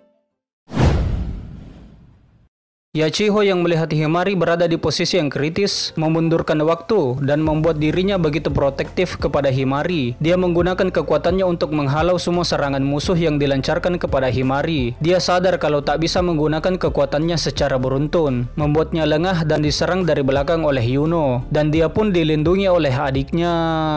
Himari paham sebanyak apa kakaknya melindunginya, dilihat dari keringatnya yang sangat banyak. Dan akhirnya, kali ini Himari yang akan melindunginya.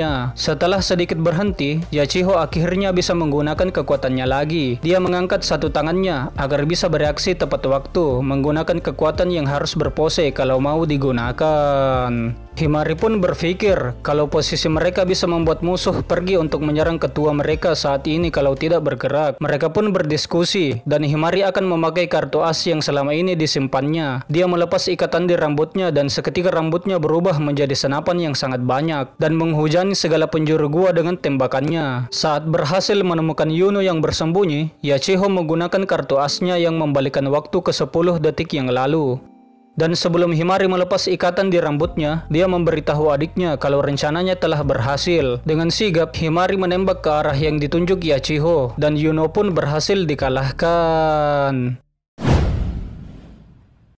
Kembali kepada Tenka yang masih terus-menerus kabur dari Aoba. Tanpa sadar, Aoba dituntun ke dekat Kidomaru. Dan Kyoka yang juga dekat dari situ menyerang Aoba untuk mematahkan ritme serangannya. Karena sudah tahu gerakannya, Tenka pun mengeluarkan black hole ke arah yang akan dilewati Aoba. Tapi dia tidak sanggup untuk menyerang dan melukai kakak dari seseorang yang disayanginya, yang membuat kekuatannya terlepas begitu saja. Aoba akhirnya melasar Tenka, dan hasilnya Tenka kalah terkena serangan itu.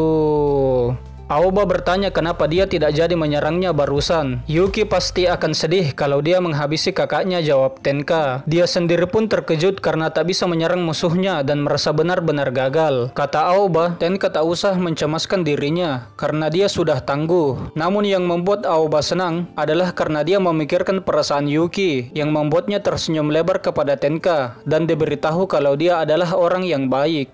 Tenka pun tiba-tiba halu melihat masa depan yang indah bersama Yuki dan kakaknya. Dan lagi-lagi, dia memanggil Aoba sebagai kakak, membuat Aoba menyela kalau dia bukan kakaknya. Tenka tidak apa-apa, namun akan sulit baginya untuk kembali bertarung. Aoba bersedia membiarkan mereka kabur, tapi tak akan menghentikan langkah mereka untuk mengamuk. Koko dan Yuno pun datang melapor kalau mereka telah dikalahkan. Mereka menggunakan banyak iblis untuk menjadi umpan agar bisa kabur, dan musuh mengikuti mereka kemari. Kemudian datanglah para anggota skuad lainnya, dan mereka semua pun berkumpul. Di saat mereka akan bersiap-siap untuk bertarung lagi, para iblis yang dulu menyerang turnamen skuad 6 dan 7 datang dari atas. Kemunculan mereka mengagetkan orang-orang. Mereka turun dengan sangat keras ke tanah. Tiba-tiba, Joryu sudah mencekik kedua teman Aoba. Dilihat dari perkataan Shikoku, sepertinya mereka ingin membawa Koko dan Yuno pergi. Yachiho kaget karena mengira Aoba berteman dengan mereka. Rupanya tidak sama sekali. Mereka tak mau disamakan dengan para makhluk setengah matang itu, dan menyebut diri mereka sebagai 8 dewa petir. Sosok yang menyatukan para iblis dan pembawa kehancuran bagi umat manusia. Kuma menyerang mereka, tapi Joryu menginjak tanah yang membuat semuanya terhempas begitu saja. Aoba yang marah kini menyerang mereka, namun Kidomaru memukul Aoba yang melesat ke arah musuhnya itu. Dia sudah terkena gigitan dari ular Shikoku yang membuat Kidomaru kembali mendapatkan kebuasan alaminya, dan sepertinya Aoba sudah tak kuat untuk bangkit lagi. Jadi saat Kidomaru ingin menyerang Aoba, dia ditolong oleh Yuki dan Kyoka. Yuki marah karena kakaknya dilukai dan akhirnya akan melawan Kidomaru bersama kaptennya. Saat kecil, Tenka sangat suka merayakan musim semi. Dia begitu menyukai pohon sakura yang bermekaran dan menginginkan untuk terus hidup bersama semuanya di tempat itu. Begitulah pikirnya. Namun semuanya berubah saat si tanduk tunggal menyerang tanah kelahirannya. Kini Kyoka dan Yuki beradu dengan Kidomaru. Mereka menyerang berbagai sisi untuk memojokkannya. Sedangkan Joryo mengajak Shikoku untuk kembali ke markas mereka. Namun dia masih ingin melihat pertarungan panas yang masih berlangsung. Jadi Joryo pulang duluan dengan membawa Koko dan Yuno yang pingsan bersamanya. Yuki menepis pukulan Kidomaru dan memusatkan kekuatan di kepalan tangannya. Saat mereka beradu pukulan, tangan Kidomaru hancur oleh pukulan Yuki. Tak berhenti di situ, Yuki juga mematahkan tangan kiri musuhnya dengan mudah. Dia punya alasan yang membuatnya tak boleh kalah, yaitu karena kakaknya dan anggota skuad lainnya. Setelah kedua tangannya rusak, Kidomaru berubah bentuk, mirip seperti lobster dengan 4 kaki. Dia menyeruduk Yuki dan menghempaskannya. Setelah Yuki bangkit dari hempasannya, Yuki melihat anggota skuad yang tak sadarkan diri di belakangnya. Dan akhirnya dia menahan serangan kedua musuhnya dengan memusatkan kekuatan pada mulutnya. Shikoku yang melihat itu merasa gembira dan sangat menarik perhatiannya. Kyoka yang punya kesempatan kini menebas tanduk dan tangan kanan Kidomaru, membuatnya berubah kembali ke wujud asli. Kyoka tak melepaskan kesempatan itu. Dia dengan sigap merantai tubuh musuhnya dan Yuki bertugas menahan rantainya agar tetap terkunci. Akhirnya Kyoka memberikan tebasan terakhir yang sudah dihasahnya selama bertahun-tahun hanya untuk hari ini, dan Kidomaru pun terbelah oleh serangan mematikan itu. Shikoku langsung pergi dari hadapan mereka saat pertarungannya selesai. Nampaknya dia bisa berteleportasi seperti Tenka, dan Kyoka pun mempersembahkan momen saat ini untuk tanah kelahirannya. Shikoku yang kabur telah melihat kekuatan ketua skuad 7 dan katanya dia lumayan kuat, tapi dia lebih tertarik dengan pria yang ada di sampingnya. Siapa lagi kalau bukan Yuki. Tenka meneleport semua anggota skuad yang pingsan untuk dibawa kembali ke markas. Yuki pun bertanya kepada Aoba apakah lukanya parah, dan sepertinya dia baik-baik saja. Kemudian Tenka datang lagi, tidak sampai 1 atau 2 menit. Dia tak perlu tergesa-gesa untuk kembali karena lukanya begitu parah. Namun kata Tenka, ini adalah masalah keluarga. Sudah semestinya dia kembali dengan sangat cepat. Dia juga menyampaikan kalau Kyoka tak perlu khawatir karena anggota lainnya sudah diatasi oleh Nei dan berhasil sampai di asrama. Akhirnya, kini Aoba sudah tak berniat memulai kerusuhan lagi. Semua iblis yang dikumpulkannya sudah dibasmi. Koko dan Yuno juga telah ditawan, tapi Aoba akan menyelamatkan kedua temannya itu. Kyoka menawarkan Aoba untuk dilindungi karena mereka tak perlu bermusuhan lagi kecuali Aoba ingin memulai kerusuhan, dan mereka adalah korban bencana kota iblis. Kyoka juga akan melakukan yang terbaik untuk menyelamatkan kedua teman Aoba, dan Tenka pun akan ikut membantu. Juga mereka tak akan membiarkan instansi Yin dan Yang ikut campur. Aoba menolak tawarannya. Dia percaya dengan Kyoka dan Tenka, namun dia tak bisa mempercayai seluruh organisasinya. Yuki berkata kalau kakaknya sudah tak bisa tinggal di silang atasan Kyoka. Komandan punya sifat patriotik, tapi dia juga cukup menakutkan. Tenka tak sanggup menyerang kakak Yuki, namun kalau itu komandan, pasti beda cerita. Untuk sekarang, lebih baik mereka tetap bersembunyi, dan mereka perlu menyelidiki instansi itu terlebih dahulu. Yuki sedih karena mau sampai kapan kakaknya dan yang lain harus bersembunyi. Jawabannya sangatlah mudah, kata Kyoka. Bagian ini pun dipotong dan akan dilanjutkan nanti. Mereka pun kembali ke markas. Saat mereka hanya berdua, ujarnya, membuat Yuki sedikit malu. Nei pun berkata kalau dia ingin mengurus pakaian, ganti himari dan susu, dan Kyoka akan mandi duluan. Yuki pun diperintah untuk berjaga jika ada serangan musuh. Setelah Kyoka pergi, Yuki nampak sedih karena banyak orang yang terluka karenanya, dan Nei menyemangatinya kalau dia harus berusaha keras demi mereka yang sedang dirawat. Dia menyuruh Yuki untuk makan saat lapar dan tetap bersemangat. Itu adalah perintah dari Nei sebagai atasannya. Karena Yuki lapar, Nei pun mengambilkannya makanan. Saat Kyoka selesai mandi, dia melepaskan kekuatannya, dan sebelum imbalannya dimulai, Yuki disuruhlah itu. Waduh, aku juga mau sih.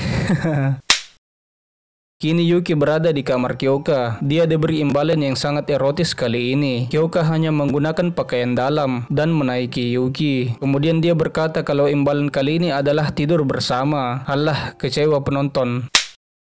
Kyoka memberikan ciuman hangat ke Yuki dan dia pun berbaring di sebelahnya. Dia berkata kalau tak bisa tidur, Yuki akan kelelahan dan imbalannya tak akan selesai. Masalahnya, Yuki belum mengantuk, jadi Kyoka mengusulkan untuk melakukan hal itu.